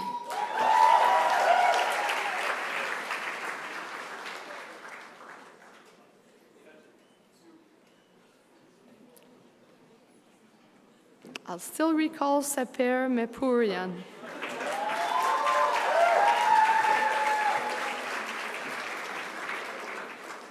Abdulatif Hassan.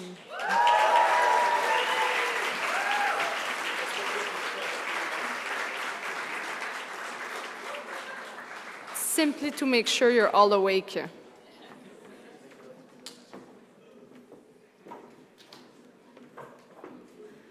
Boaz Laor.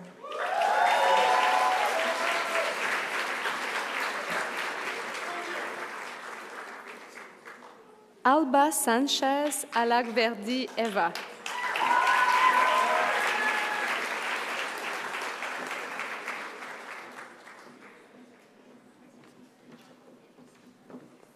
Unica Monique Swaybe.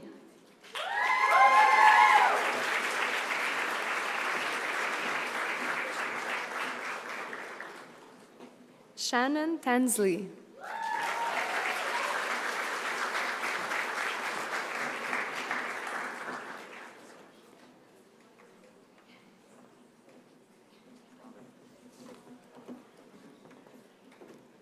Eddie Tag Dong.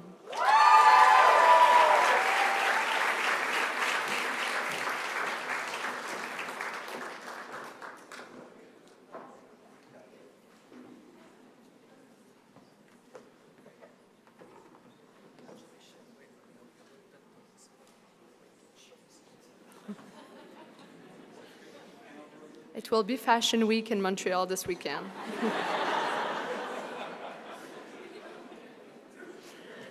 I'd like to call the Osler Fellows Dr. Andrew Hirsch and Dr. Heather Gill.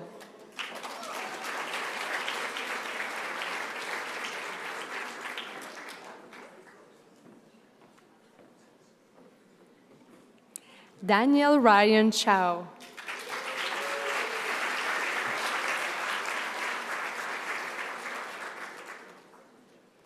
Aline Atala.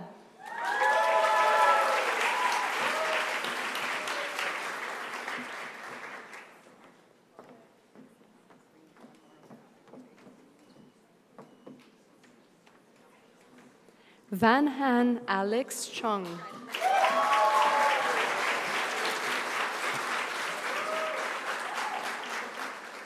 Cédric Gravel.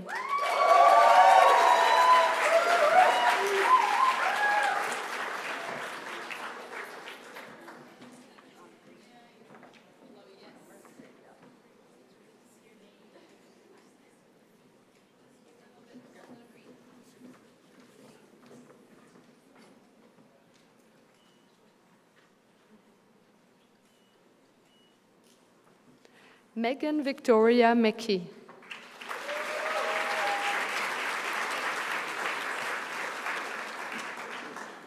Robin Lee.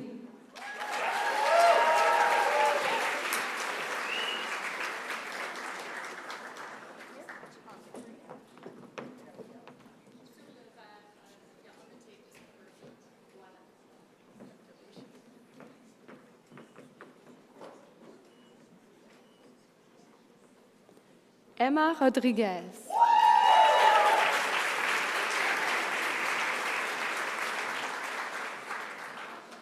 Gabriel Mercier.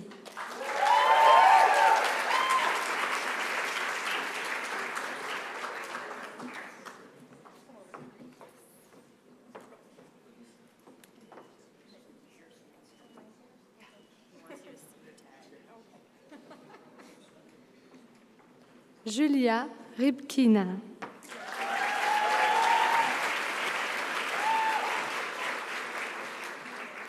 Anna Maria Stamertescu.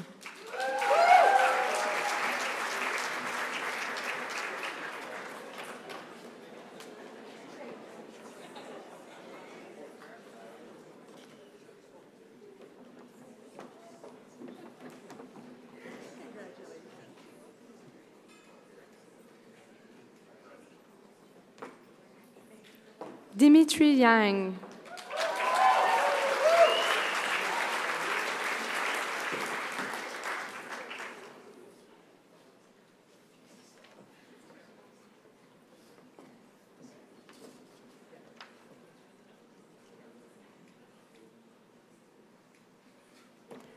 I would like to call Dr. Jonathan Coulz-Lartigue and Dr. Caron in replacement of Dr. Robin Nathanson. Saruchi Bendargal.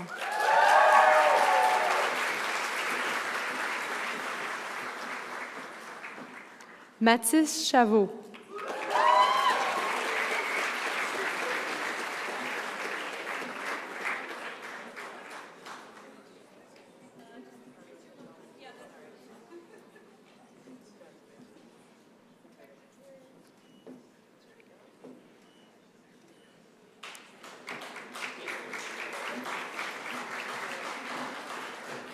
Claire Graal Johnson.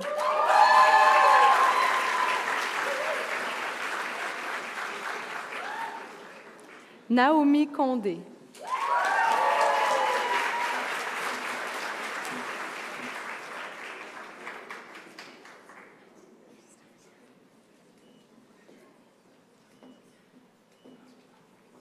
Blake Lintwaite.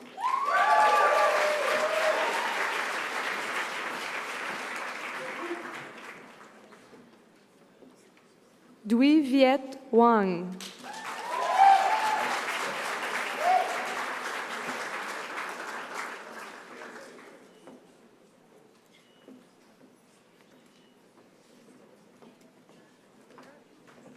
Taylor Morgenstein.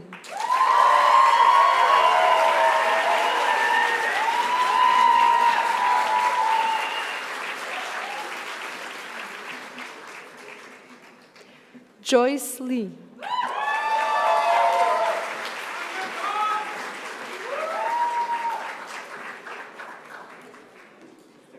Madison Odabassian.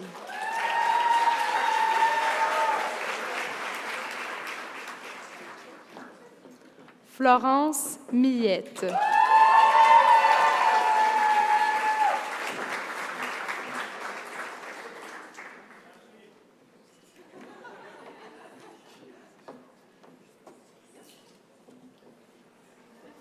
Roger Pang.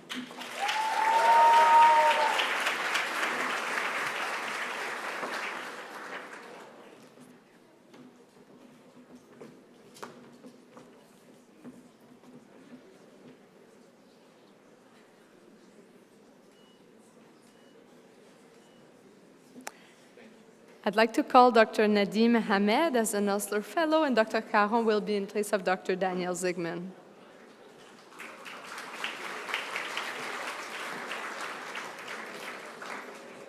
Sam Amar.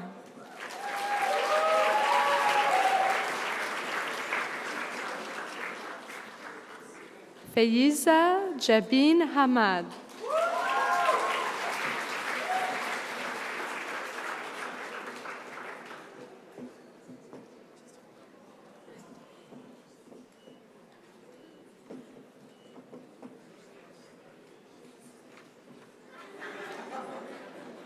Emily Michelle Arnovitz.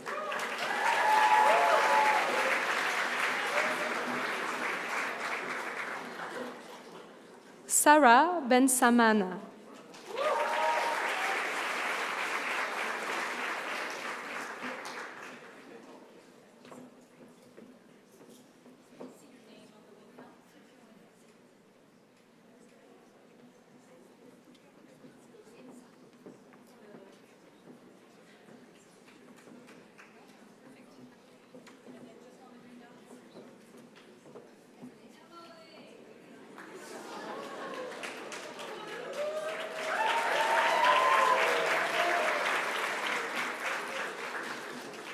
Miriam Hamza.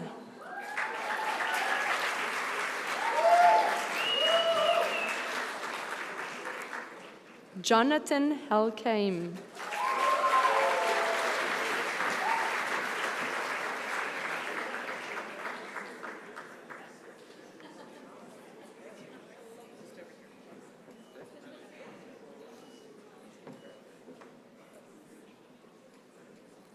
Kenneth Tan.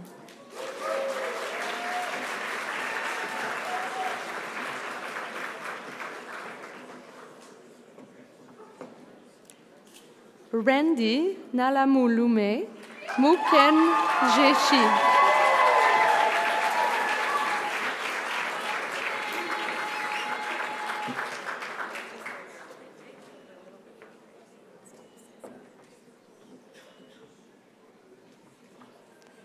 Singao Clara Wang.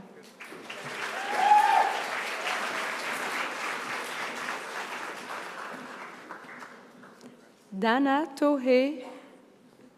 Tomé, Arton.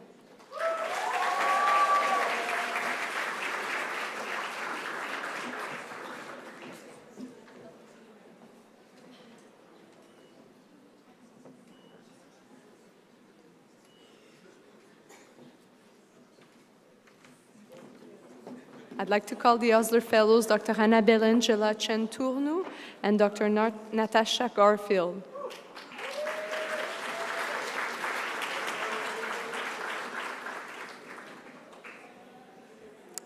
Riza Chowdhury.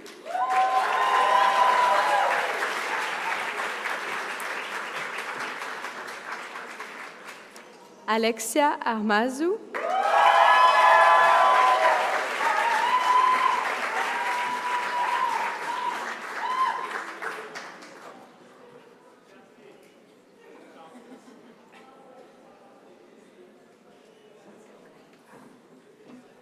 Juliette Dufresne.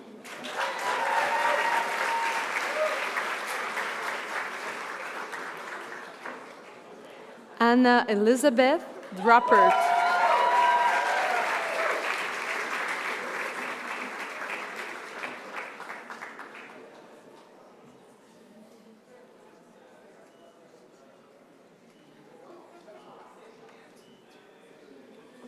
Nicholas Karatsas.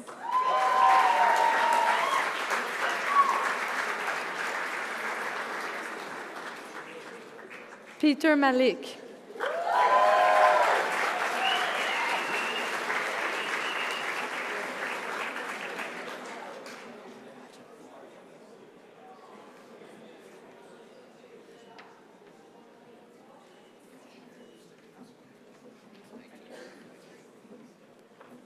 Seper Niakani.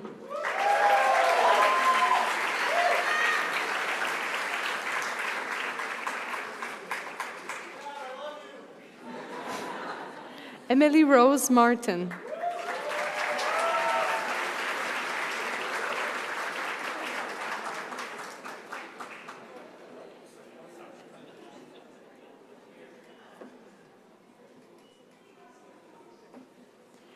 Ryan Tabara.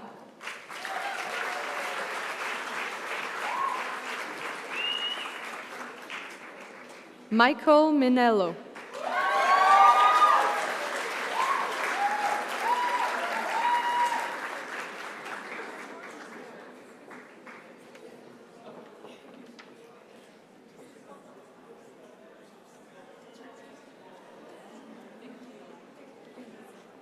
Nicole C. Zhang.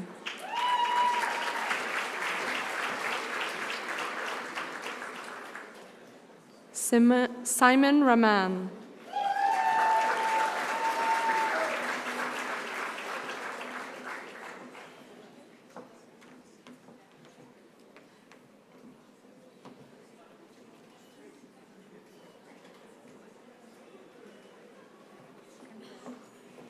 I'd like to call the Osler Fellows Dr. Raila Schneider and Dr. Fadel Amouche.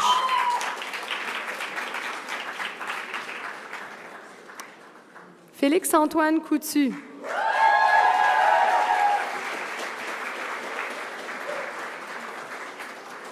Melanie Afriat.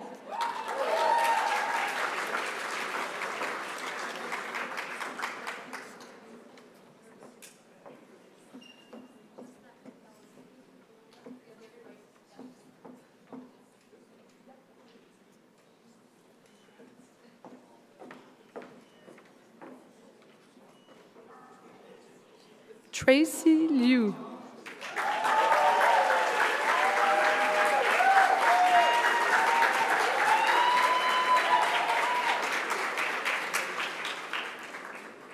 Joshua Bendayan.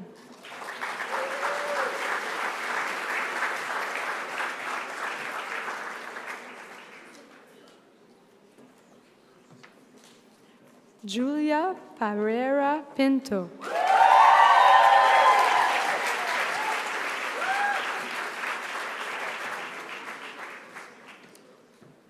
Tarek Benzouak.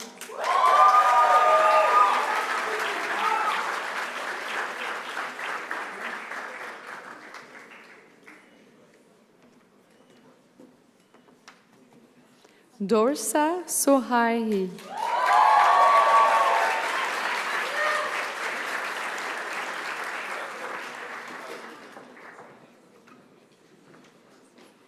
Julianne Karins Ri.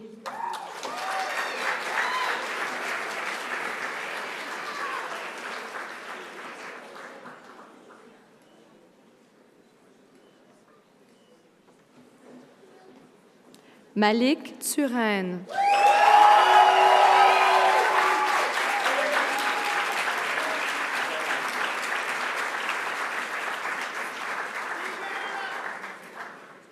Paris Dascherdi.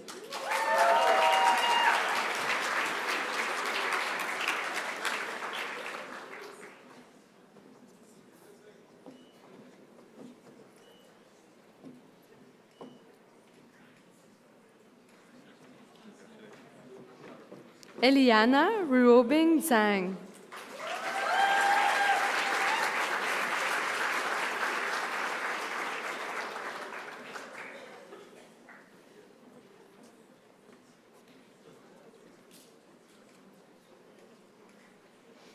I'd like to call the Osler Fellows Dr. Alexis Rompré-Brodeur and Dr. Stephanie Klam.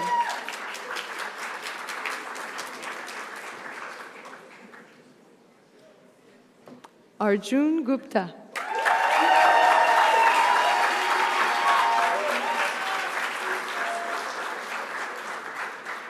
Ricardo Carriès.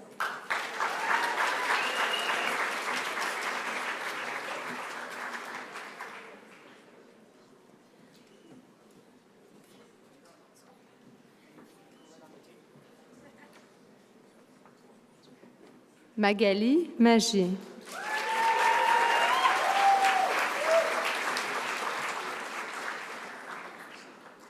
Amir Razagizad.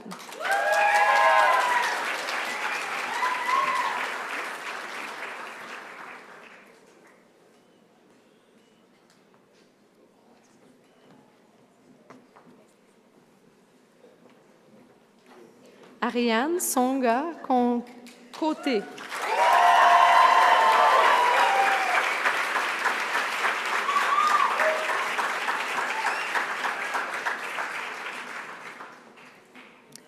Cassilia Roy-Proux.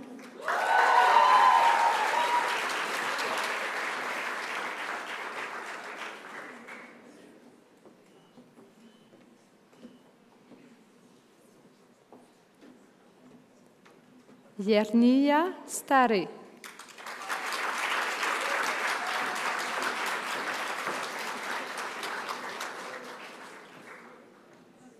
Liane Simon.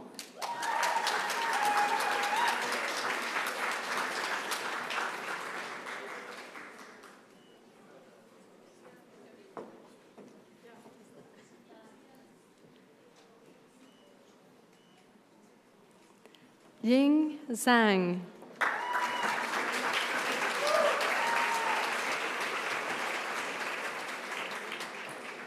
Linda Song.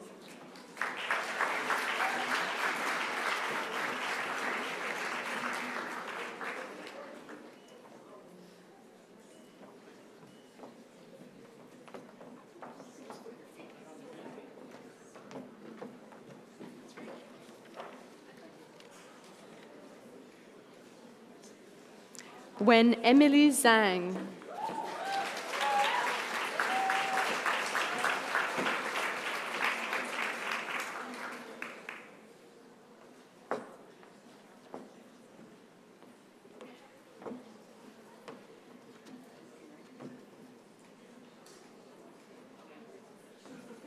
I'd like to call Dr. Lawrence Rutsky and Dr. Nan Zhao as the Osler Fellows.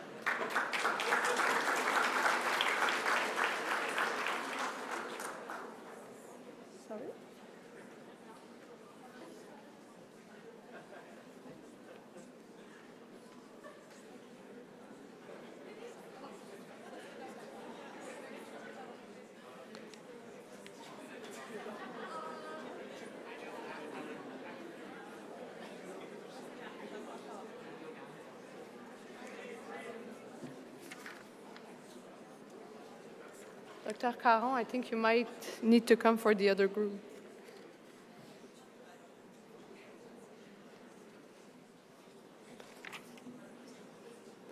Steve Esley Amugu Bende.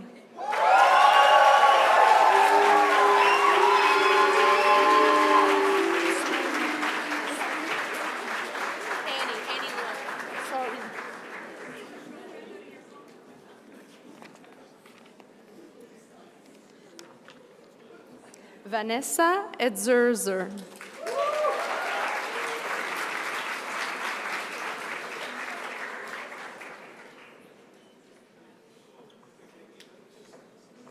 Gabrielle Baudry.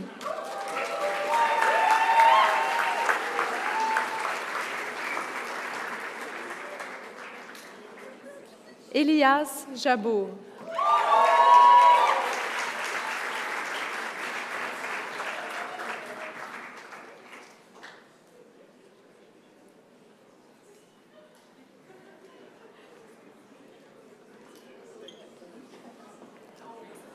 Megan Brody.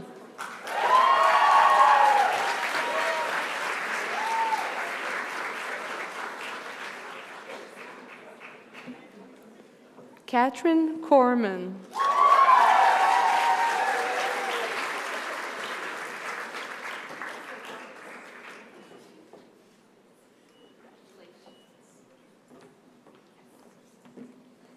Noémie Laurier.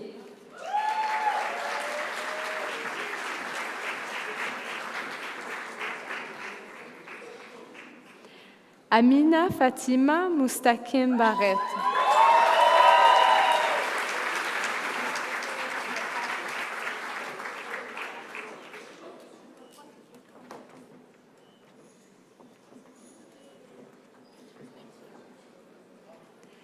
Mayeling Mayou.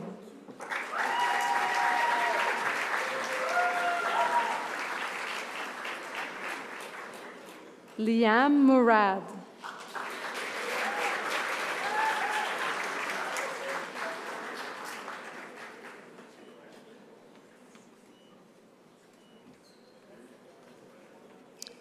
Michael Adrian Prudencio Brunello.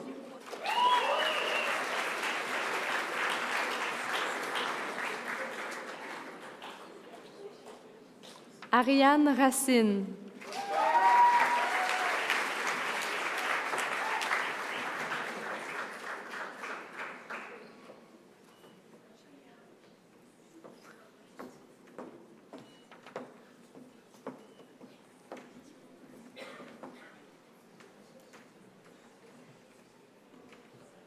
I'd like to call the Osler Fellows Dr. Ning Nan Wang and Dr. Mylène Dandavino.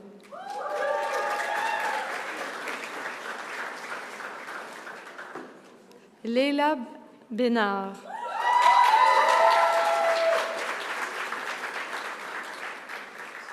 Daphné Demers.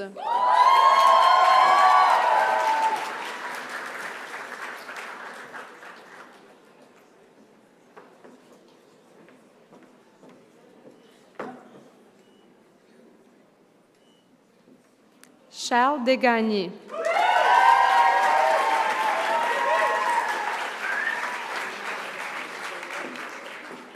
Camille Gervais.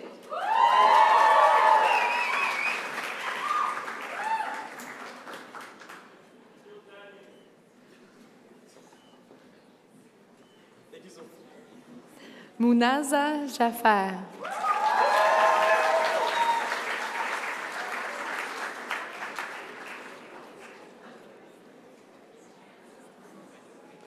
Christopher Doucette Gray.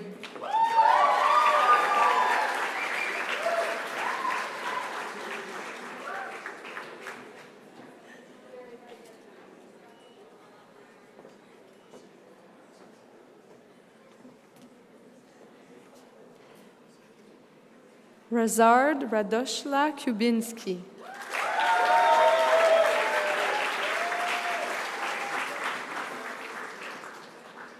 Shintabi Kartigezu.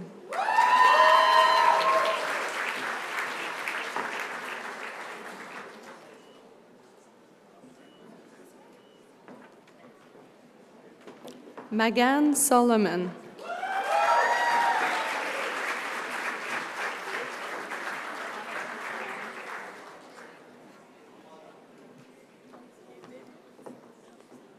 Alexander Yu Ching Kwan.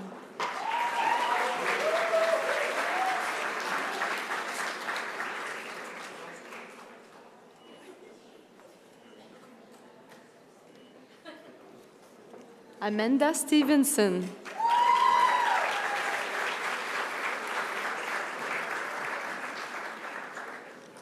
Mary Roper.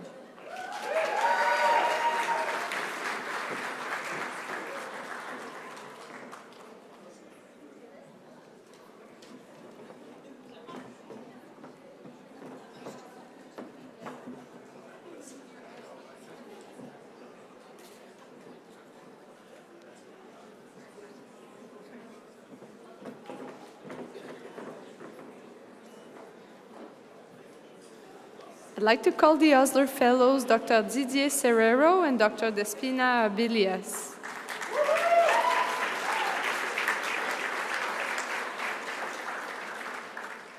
Or Dr. Caron, Dr. Sigmund. Iba El Haj.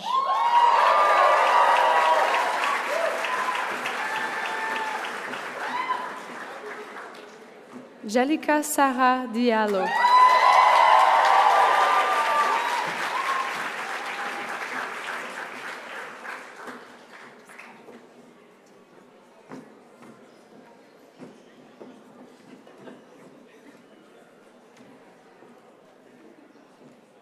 Emma Jean Hooker.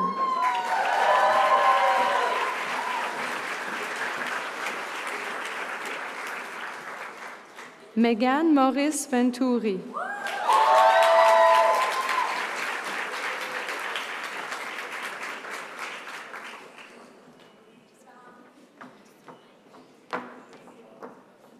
Lorraine Coury.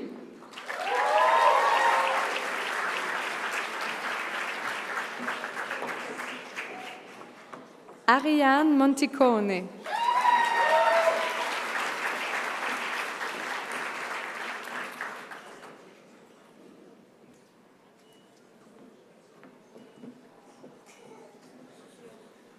Ziad Lamlili El Mazoui Nadori.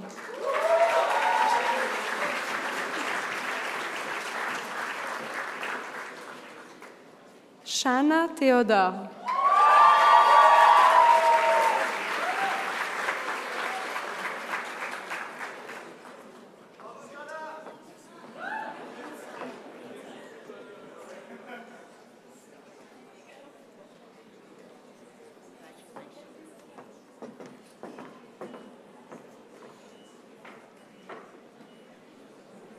Hendrik Paquette Ambroise.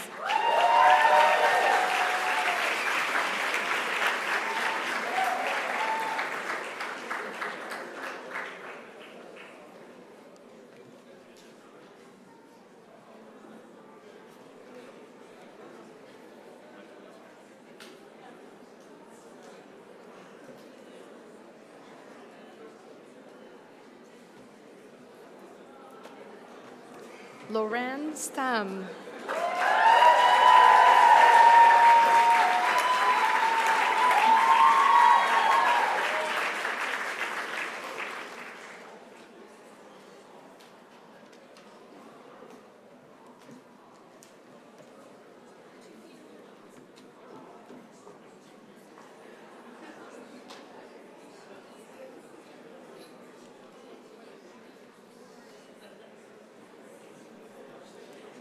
Congratulations to all our students.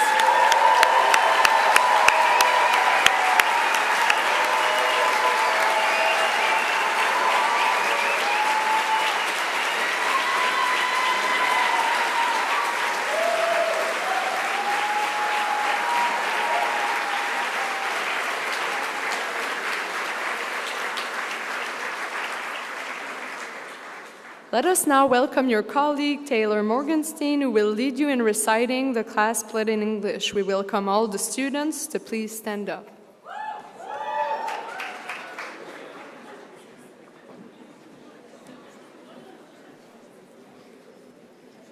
Hello, everyone. Thank you all for coming to celebrate this incredible day with our class. This accomplishment is yours just as much as it is ours. I think I speak for all of us when I say this past year was challenging, but also incredibly fulfilling, and personally, it was the best year of my life. It's a true honor to represent my classmates, and I really look forward to growing alongside all of you as we enter this next stage of our medical training. So if you could all turn to the first stage of your booklet, and we'll read our class pledge together. So you can follow me. On this day, On this day, we are overcome with gratitude and honor as we stand before family, peers, and faculty members. As we don this symbol of the medical profession and the responsibility it represents, we pledge to listen to the experiences that our patients share with mindfulness and intent, to acknowledge our patients' autonomy and role in their own health, to acknowledge that every patient's story fits within a broader social context, to recognize and embrace different cultures, beliefs, and identities, to work in partnership with communities to eliminate barriers, to foster mutual respect and collaboration within our patient's circle of care, to contribute to the advancement of science, medicine, and public health, to be grateful to our patients, colleagues, and mentors for their role in our personal and professional growth, to embrace unfamiliar situations with humility and an open mind, to be kind to ourselves and others. As we embark on this journey, let us never forget how we feel today, enthusiastic, motivated, and hopeful. May we enjoy every step in this lifelong adventure.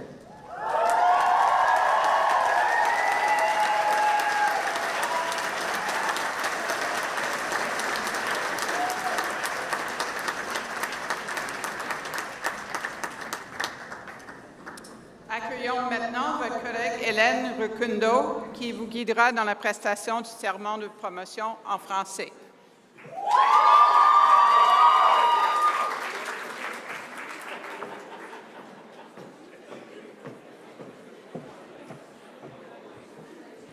Bonjour tout le monde, félicitations, promotion 2026, Campus Montréal et surtout, mais pas surtout, aussi Campus Outaouais.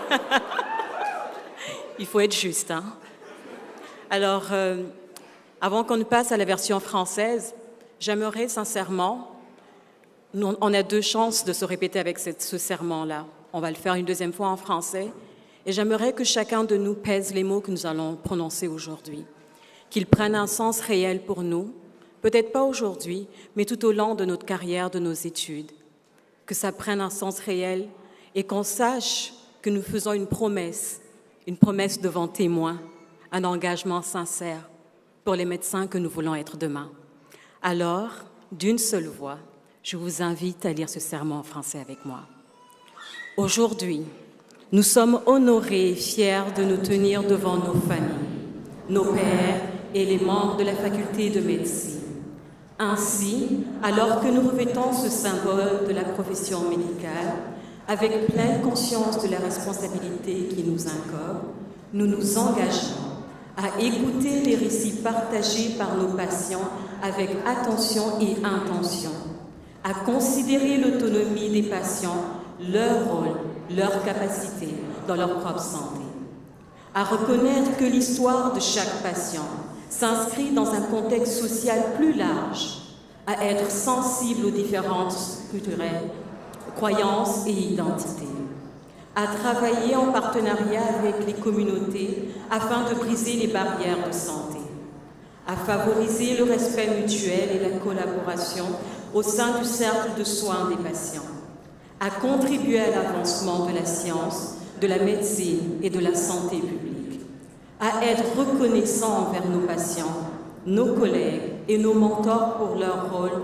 dans notre croissance personnelle et professionnelle, à aborder les situations inconnues avec humilité et esprit ouvert, à être bienveillants envers nous-mêmes et envers les autres. Alors que nous commençons ce nouveau chapitre de notre vie, n'oublions jamais comment nous nous sentons à cet instant. Enthousiastes, motivés et pleins d'espoir. Ainsi, apprécions pleinement chaque étape de cette étape perpétuelle, aventure perpétuelle. Félicitations.